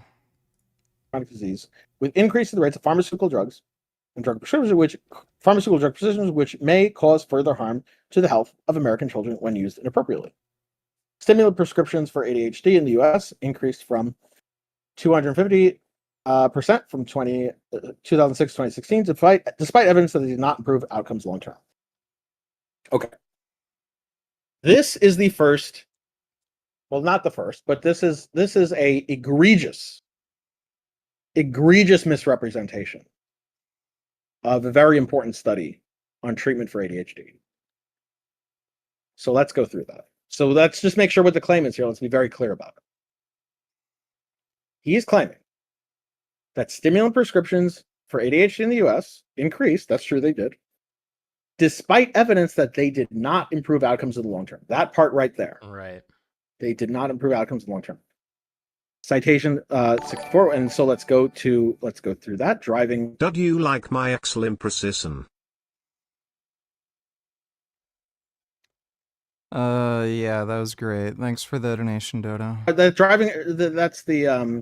just me screenshotting it. Go to the paper, the Jensen paper, and this is I screenshotted that too, the graphs. Jensen paper right there. Boom. Okay. Got it. It's open. Okay. So this group, this represents these three different graphs: ADHD symptoms, oppositional defiant disorder symptoms, and the Columbia Impairment Scale. These are constructs to look at treatment effect. And there are different groups. There's a medication group designated MED, behavioral group, combination of medication management, and CC, which is usual community care. The trial, this is a trial. The trial started time point 0, where the symptoms were basically the same between groups. And as you'll see, the groups that improved were the medication group. Wait, should I be looking at the table right now? Where should I be looking? The table, yeah. The graphs. Table 1? Wait, you wanted me to find graphs? Or figure 1. Oh, I see. You're looking at the actual study, right? Yeah. Yeah, that's fine. So then let's go to the graphs. ADHD symptoms, ODD symptoms, Columbia Impairment Scale? Yes. Yeah. Yes. Gotcha. Yes. So you see how in the beginning, so as you expect, in the beginning of the trial, month 0, the symptomatology was roughly similar between groups. And the treatment effect becomes pronounced at month 14. So, and which groups did better? It's the medication group and the combination group. The combination group did a little bit slightly better than the medication group, but most of the benefit is being driven by the medication. The behavioral therapy alone group did not do that. Was very minimally contributory to a treatment effect, and usual community care was also, in terms of treatment effect, minimally contributory. And what they want to say is, now if you look at over time, 14 months, 24 months, 36 months, you see how they converge again, right? Yeah. And so what they want, what the Maha report here is saying is that, well, look, the symptoms converged over time between these these four groups. So therefore, the Young Turks are discussing the future of the Democratic Party. Sudden fear that I said indie graph. Cenk, what are you doing here, man? They told me that I was going to be talking to Anna Kasparian. Left. What do we mean by left-wing media? Are we talking outlets? Are we talking left/progressive editorialists? What do you mean by left-wing media? Yeah, there's a lot of things you could mean by left-wing media. Conservatives think that mainstream media is liberal, and that is half true in that they are socially liberal, and so they don't hate people based on race, gender, etc. But in terms of economics, mainstream media is not at all liberal, not at all left. It's very conservative, very corporate, establishment in favor of the status quo. So that is not left-wing media. So then you have MSNBC that's pretending to be left-wing media, but they are also corporate establishment wing of the Democratic Party. Yes, they do culture wars, but if you suggest anything that is economically left-wing, MSNBC will fight you harder than Fox News or CNN. So student debt forgiveness, turn on MSNBC and they're like, no way, that's unfair, it's terrible, it's gonna cost their economy. I said, what happened to left wing? So that's not it either.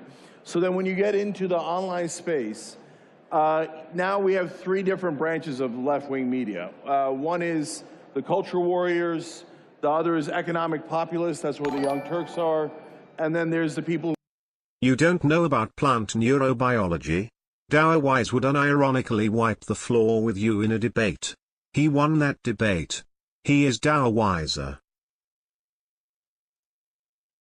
Who are still supporting corporate Democrats. Rah, rah, Joe Biden's young, Kamala Harris's word salads are delicious, and so there's that wing. So that's the entirety of left-wing media. Okay, interesting. Now, when you talk about left-wing media failing to adapt to the modern political discourse, is this measured by election results, or is it measured by what some would say is just the dominance of right-wing editorial content on social media, particularly like Twitter, but even YouTube? I mean, there's obviously some notable right-wing content creators. Yeah, so there's a combination of factors. So does the right wing have better funding? Yes, exponentially better funding. Does that help you establish your base? Absolutely, right? So that's a big factor, but that's not the only factor. And Young Turks, for about a decade, was bigger than all the right-wing channels combined, right? So it's not like the left wing can't win online. We won in the beginning, and then we got swarmed by right-wing media, partly because of the money, partly because the left-wing media started to fracture. Why did it start to fracture? The right wing is great at supporting one another, so when they have disagreements, it's okay. They still band together for certain projects, et cetera, talking points. The left wing never bands together, ever, ever, ever. Like the idea of helping another left winger is whatever. The medication treatment for ADHD doesn't work in the long term. There's a little detail they left out here, which is that by month 14, all these different groups were allowed to do anything. They were allowed to converge on their medication usage. Those assigned to behavior alone were allowed to use medication more frequently. And in fact, if we look at the key kicker over here, which is table 2. You see table 2? I'm looking. I see figure 2. No, table 2. Table 2. In fact, I've screenshotted it in the Discord if you need it. We could do it like that. Sure. Let me open that. Table 2. Okay, I've got table 2. Yes. So you see the different treatment groups: combination, medical management, behavioral, community care. Mm-hmm. Look at the percentage of medication use for those different groups. So by month 14, baseline 14, they're the all medication like and combination on how much medication they're converging, and the people who are exactly. taking a lot are getting a bit less benefit, and the people who are taking less are getting a bit more benefit. That's even Yes. what it looks like in the chart. Yeah. Yes. That's so fine. what you see is that the medication use convergence is paralleling the treatment effect convergence. Right. Yeah. Okay. I see. And so, of course, you're not seeing it. Yeah, they're looking at it like you treated everyone the same way all the way through, and then they just all got the same result in the end, so the medication did nothing. And it's like, no, well, you had them clearly separated in how much medication they're taking. They were significantly divergent, and then to the degree that they... Mm-hmm. Antidepressant prescription rates in teens increased 14-fold between 1987 and 2024, even though a systematic overview shows that psychotherapy is just as effective as drugs in the short term and potentially more effective in the long term. Okay, you got to do more work than that, RFK. You pointing out that there is a therapy that is as effective does not mean that's mutually exclusive. If psychotherapy were mutually exclusive to medication, he'd have a point. Well, you can choose this one or that one, and this one is just as good, if not better. Fine, that's a reasonable case. There may be other reasons why, but that's not the case. Just pointing out that antidepressant prescription rates have increased is not a point of overtreatment. You acknowledge that depression has increased. So I know you want to make the point about, we're not tackling the root cause. Okay, but that doesn't preclude treatment. Even if you want to say there's some sort of root cause making people depressed, that doesn't mean there's overtreatment. And the mere fact that psychotherapy is a thing in no way means that treatment is off medication as a treatment is off the table. Yeah. Especially if depression rates genuinely are increasing. It's a false dichotomy. So some of these you'll notice that it's not going to be an in-depth empirical debunk. It's just going to be just basic fill. It's just going to be like, which is also, by the way, which also is embarrassing. Like that, a lot of these points are just dismissed on basic fill. But all right, antipsychotic prescriptions for children increased 8-fold between 1995 and 2005, with most of these medications prescribed for conditions not approved by the FDA for use in children. Okay. Let's just clear one thing The up. Young Turks for a Will was the big zit left set media, ha ha ha, that's just laughable.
Yeah, the Young Turks are terrible.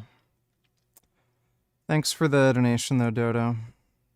That's such that you got some fuckery, but I didn't track the fuckery, though. We'll go point by point. So the first point he makes, first point that's made in the Mott report, is there's an increasing prescription rate of atypical antipsychotics. Now, the obvious point back is, okay, that doesn't mean overtreatment. Wait, one second. But now it's saying... Sorry, when you say that, I see most of these medications prescribed are not approved by the FDA for use in children. Now, that's the point. Yeah, so that point is that it's not FDA approved. It's off-label use. Mm-hmm. Now, that is being said as a force, there's the unspoken, the not directly said force behind it is that we shouldn't be prescribing it. Doctors shouldn't be prescribing atypical antipsychotics off-label, or even potentially anything off-label. I'm confused about the atypical stuff. Antipsychotics prescription. Oh, there's typical. It's just a categorization. It doesn't mean anything beyond like, so like atypical antipsychotics.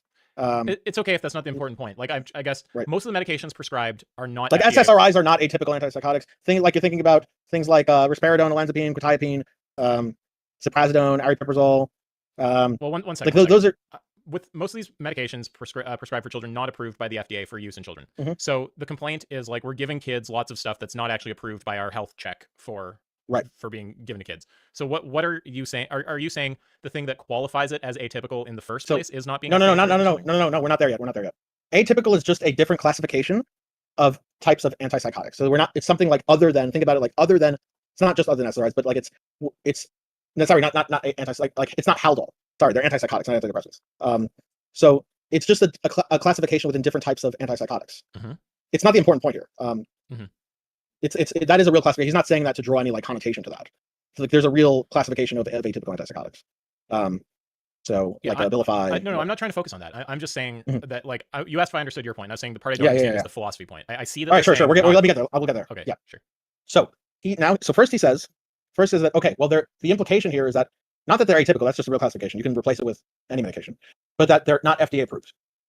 So they're off-label prescription. What does that mean? Off-label prescription means it's being prescribed for an indication in which there isn't FDA approval for that indication. So what are the things required to get FDA approval? In pharma, randomized controlled trials, demonstrating efficacy and safety. Right. So the first point in response is that, okay, well, yes, they're off-label, but that doesn't mean they're erroneous. It could just very well be that there's good data, there's robust prospective clinical cohorts out there that show that they... Hiking Hippos Bussy donated $2. Fuck. What the fuck? That's Jews. Jews did that. Only a Jew could think of that, a Jew or an Indian. White person would never do that to you. You know? A white person who actually cares about stuff would never do that to you. And that's why he's kind of a loner loser.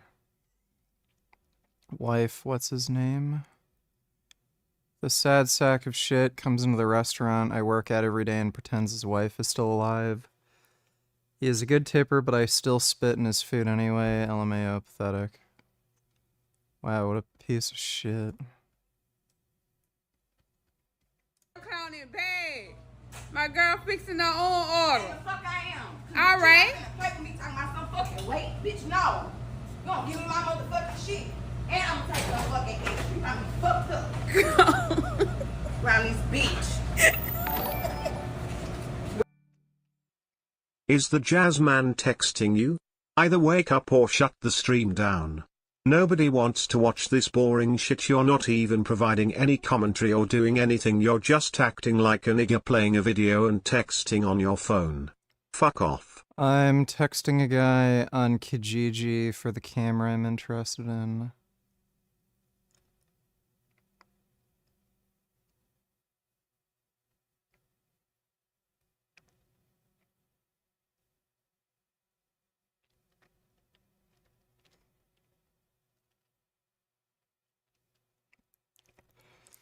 He's selling this camera for $2,600 with this 50mm lens. The lens cost $220 new, so assuming he's selling it used, he could probably get $150 for it. So I initially offered him $2,400. Then he said $2,480 to $2,500. I don't know why you'd give me a range. Obviously, I'd prefer the lower 2,480. I'm not gonna. Oh, you'd go as low as 2,480. Okay, I'll give you 2,500. This guy's an idiot. So then I just offered him 2,450, and I'm just waiting for him to message me back. Guy sounds stupid though. Thanks, 21st. X, like property X is like being low evidence, something like that. They don't have property X, but property X, all that qualifies you for property X is like having RCTs. It's just restating what's already known. And the objection was to what's already known. Right. Right. The objection was to yes. The objection was to what's already known because that's not FDA approved. Well, you can still be in the clear. You can still be FDA approved, but Right. It can be FDA unapproved and still a good thing to prescribe. Well, no, it's not, because if it's not just not FDA approved, it's also low quality evidence. Okay, but wait, what's low quality evidence mean? Oh, it just means it's not done with RCTs. Wait, but that didn't add anything in addition to it not being exactly. FDA approved. Now you got it. That was what my initial response was to. Yes. Yeah. Okay. Now I you see. got it. Yeah. So that's not very helpful. Yeah. that's the issue. Right. So that does not respond. So nothing in that study addresses a very basic thing, which is that we prescribe off-label medications all the time for good reason. Right. And merely, and the fact that the study classified uncertain evidence does not add any information to that, because it's just defining uncertain evidence in terms of the sort of evidence that would commonly result or qualify to result in FDA approval. This is why it's good to know some philosophy also, because stuff like this is not just about knowing about health and guidelines and stuff like that. It's about being able to look at how words are defined and notice when using further words creates a circle or fails to add further information, and to understand what the criteria is for the thing that they're saying to actually be a response to something else. Like, oh, it has to minimally add some information. Does this do that? But childhood antibiotics. I made it easy. I got the screenshot of the relevant part right there. Okay, this is the one I'm looking for. Mean annual antibiotic prescription rates. Yep, gotcha. Okay.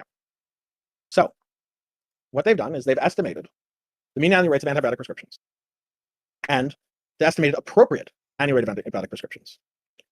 And the potential reduction in annual antibiotic prescription rates is just what is inappropriate that we have room to improve on. So for all 0 to 19, that entire category, all acute respiratory conditions, it's 34%. Now, do that shit on your free time, nigga. You're on working hours. Get off your fucking phone and do something. Literally all you've done for the last hour is play Dr. Avi's live stream and not speak. We don't need to watch his stream through you. Retard. Yeah, my fucking neck hurts like hell, and it's hard to do anything. But thanks for the donation, 21st. To be just over 35. Or moderately over 35. It's either like really, really high or just lower than 35. But that's not even the correct figure, lower than 35. The total is 29. It's lower than 30. So it's not above 35. It's actually lower than 30. I don't know how they got that number or what. Again, it's just, and how much of a difference does that make that they said it was over 35 and really it was below 30?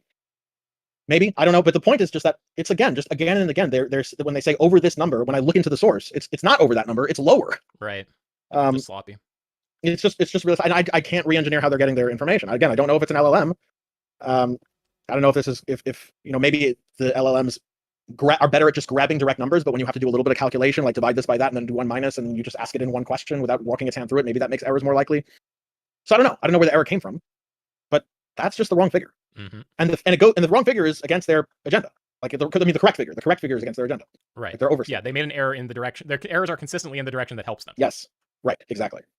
Which is another thing to note. Now, as far as the second claim, and by the way, this isn't a novel thing. Like, empiric antibiotic treatment has a value, and yes, it's acknowledged that some of those, like an accepted cost of that is sometimes you're going to end up treating someone with symptoms of an infection that doesn't actually have an infection that's going to respond to that treatment.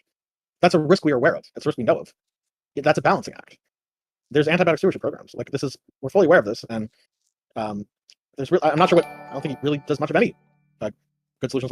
My neck hurts like hell. It's hard to do anything. Okay, Jasmine. What were you saying again about women always making excuses to be lazy and not do anything? Right. Yeah, thanks for the donation, 21st. We already have antibiotic stewardship program. But anyway, the second claim is, and that infants exposed to antibiotics in the first 2 years of life are more likely to develop asthma, allergic rhinitis, atopic dermatitis, celiac disease, obesity, and ADHD. Are we still looking at the same table? No. Table 4, no. It's just the second claim. It's the second claim. So he's saying we're prescribing antibiotics to kids, and we shouldn't be doing it. We're prescribing, at least at the rates that we are. Like because we're over prescribing antibiotics 35%, meaning that appropriate use of antibiotic prescription, 35% or over, is inappropriate. He got the number wrong. It's actually less than 30%. But his further point is that this is harmful. Why is it harmful? Because if we do that early in life, he's saying it's associated with various chronic conditions. Those being asthma, allergic rhinitis, atopic dermatitis, celiac disease, obesity, and ADHD. Here is the big thing that those studies don't adjust for, which is the infection itself. So, yes, it's true that there's an association between antibiotic usage early in life and chronic conditions. It may very well also be true, and I think it is true. In fact, there's background knowledge that suggests it is true that getting infected, by which antibiotics is the treatment, early in life is also associated with chronic conditions. You following? Getting infected is also associated with chronic conditions. Yes, but yes, and so that... the mirror. So correlation, not causation, is the first basic point. It's like here's a major thing that needs to be adjusted for. Because, okay, let's say that, just to give an obvious example, let's say you heard polio, Isaac. Polio virus. Paralyzes people, right? Yes. Now let's say people were treating polio with antibiotics. Mm-hmm. And then someone like RFK comes along and says, wow, if you treat these people with antibiotics, they get paralyzed. So that shows. Yeah, right. Yeah, it shows that the antibiotics are paralyzing. Well, no, not necessarily. It could very well be the reason you're giving them antibiotics, which, by the way, you wouldn't give antibiotics for someone with polio. It's a virus. But even if you were, like, yeah, you need doesn't to know mean what you're paralyzing them by doing it. Counterfactual. Maybe they would have become paralyzed sooner if you didn't give them the antibiotics to the treatment. Right. Yeah.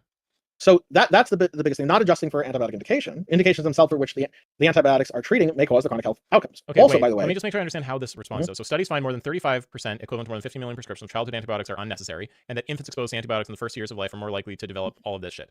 So your response to this is what exactly? So my response. So the first response. My response to BTW, what the fuck are we reacting to, VG?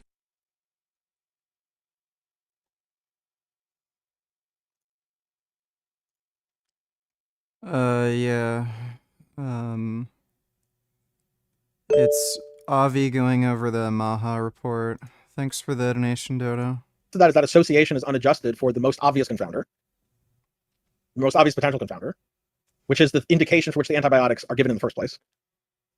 I'm not sure. So basically, it's the equivalent of saying. So this point is the equivalent of saying, we've just imagine the polio case. Let's say we overprescribed antibiotics because we were erroneously treating people with polio, right? Mm-hmm.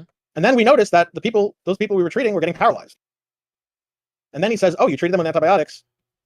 You're paralyzing them with antibiotics." Okay, but just how are you getting to that's what's happening from this So quote? that's what's happening from here, because he's saying that there's a further quote. It's not the quote in the Discord. It's the quote in the Maha report that says, "And infants exposed to antibiotics in the first 2 years of life are more likely to develop asthma, allergic rhinitis." Oh no, I understand that point. Infants exposed to antibiotics, like I mean, they have to say something like that. They actually need to know what happens in the counterfactual. I get that. Yes, exactly. Correct. And now when we look at studies that do try to do that, we get far lower. We get a first of all, we get a mix. We get a mix of, we found a statistically significant event, but it was like very low in terms of impact. It's doubtful if it's even clinically meaningful, or they're just not statistically significant at all. Like it's not. We really couldn't even show much of anything. And I've linked 3 studies that do that here. We don't have to go through. Okay, and just before going through those, just the first part about the prescriptions being unnecessary, you don't grant that they're unnecessary, like, because the second part is saying and harmful. Yeah, so there's always going to be yes. So the first part, I don't grant. I don't grant it on several layers. The first layer is that the number is wrong. That's a very big the number's wrong. Okay. Problem 1. The number's wrong. Problem 1. Problem 2. There's always going to be some percent of what is being classified as this unnecessary, meaning like the infection wasn't there for which the antibiotic would treat. Right. There's like a natural human error rate that's going to be the same with like all sorts of. Not even due to error. Like not even due to error. Due to justified intent. Yeah, we want. So like, for example, false, we don't want false. We will take a false positive sooner and give someone antibiotics they don't need, rather than like not treat someone. Then a false negative and let them die. Right. So it's not okay. So not error, but it's like anticipated overshooting, because that kind of overshooting is worse or is better than undershooting. Yes. So like someone shows up with signs of it's like sepsis, when people say the employment rate or the unemployment rate is so and so, and with the assumption that the right employment rate is 0. It's like, wait, I'm not sure if that's the case. Like there's some amount of people who are like who for whatever reason they ought not be employed currently. Like they don't want to be, or they're doing something else. So I mean, I guess maybe a slight symmetry breaker is that in the perfect world you wouldn't have any false positives or false negatives. But when you just account for the now, basics, but what's this? When you account for the basic synthetic fact of like you're gonna have to actually deal with that because we're in reality, then I mean you're still talking clearly about right. But again, like so, if look, there's that point goes nowhere. Like if the point is that in the perfect world, but what's your prescription then to make this world the perfect world? Great, we all have that prescription. We all want this to be the perfect world. Like it's we live in a world right now where if someone we don't know, we're not omnipotent. Someone comes in presenting with signs and symptoms of sepsis. We have empiric antibiotic therapy for a reason, even though it is possible. It is possible that they're presenting with signs and symptoms of sepsis without a bacterial cause that would be treated for the antibiotic empiric therapy. So it's a difference than the unemployment one, because in the unemployment one, the theoretical best world still has some people who aren't employed. Right. In exactly. this case, exactly. The theoretical best world doesn't have anyone getting treated unnecessarily or not being treated who needs it. But we could talk, instead of about the best world, we could talk about the best prescription that we can currently give, or something like that. Yes. And in that case, you're going to get the best prescription we can currently give generates some amount of false negatives or Well, yeah.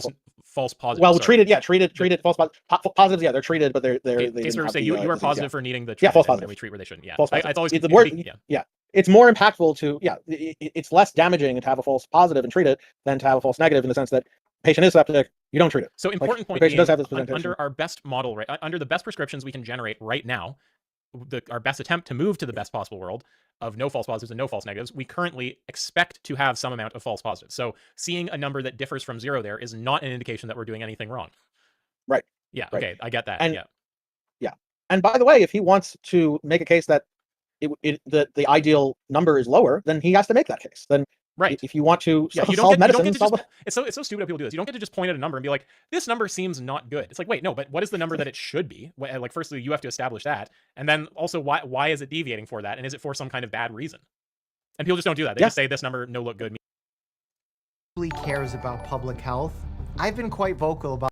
Congrats on losing half your viewers. Sub 120 viewers for you at this time of the day is abysmal. Like I can't remember the last time you had this few viewers at this time of the day. This is worse than Hassan playing a video while he goes to the bathroom. I think you need to lay off sucking Avi Drive EG if your neck is getting this injured afterwards.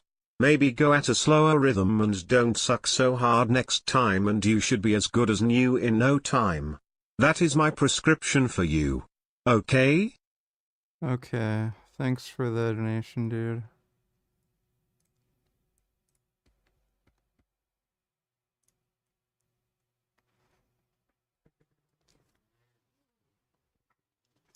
Fuck.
That doesn't look good.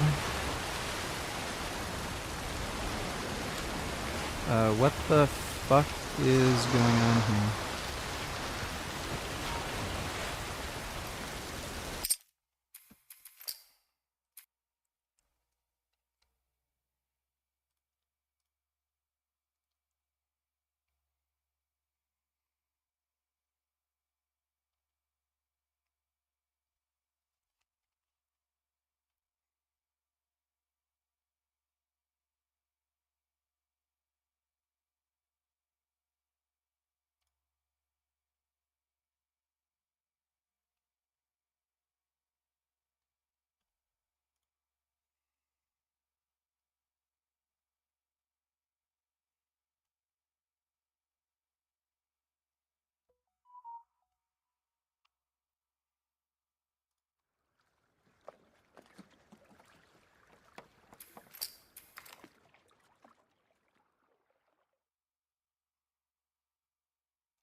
I don't know why that happened.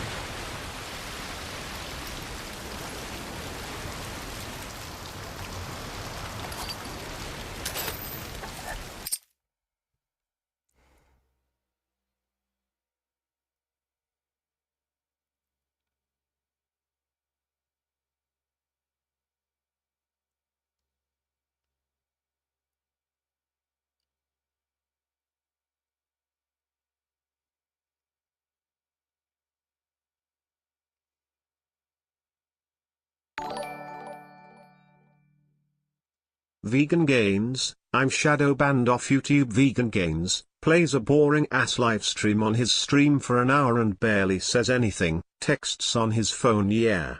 Shadow banned. Right. Entitled Brain Dead Jasmine Mindset.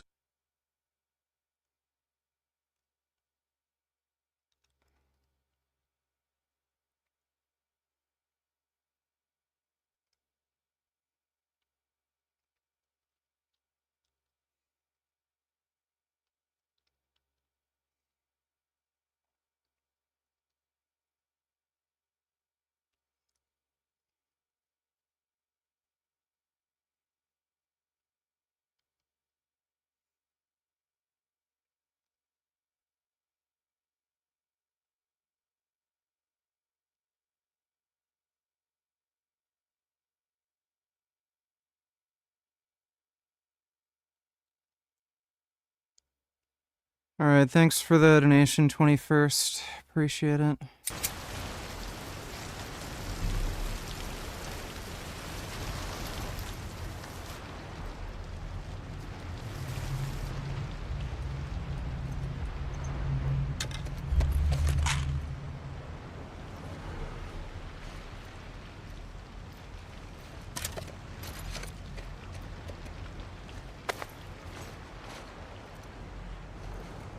I think the one fan on my cooler is taking shit. It's making a loud noise and it's spinning differently. It's actually annoying, it's vibrating the desk.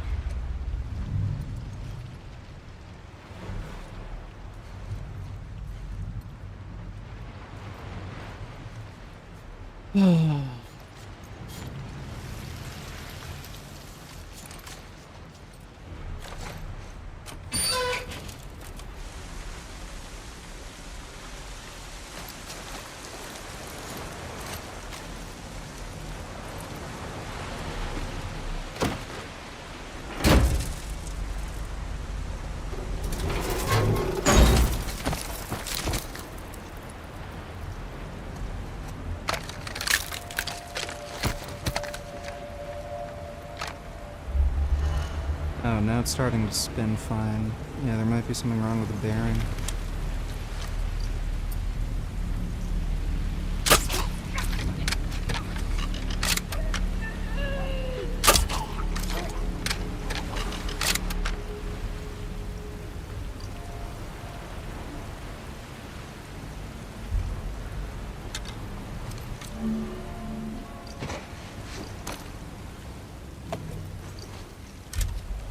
No, it's not spinning well again. I guess I'll pick up another IO cooler or whatever.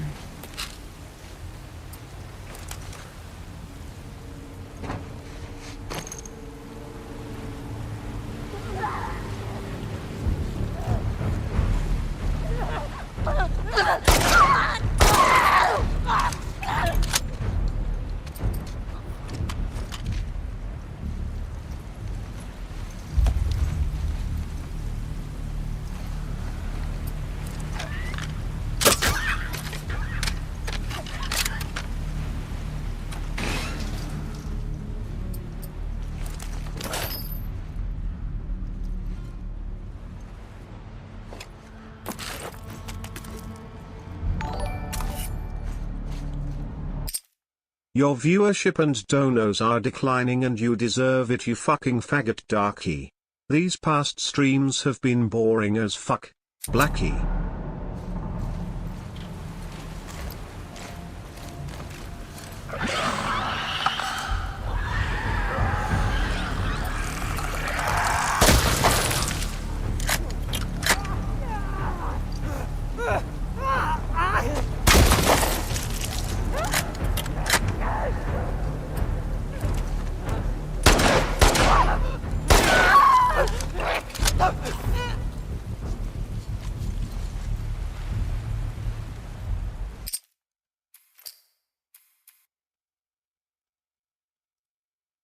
All right, I'm gonna head to bed.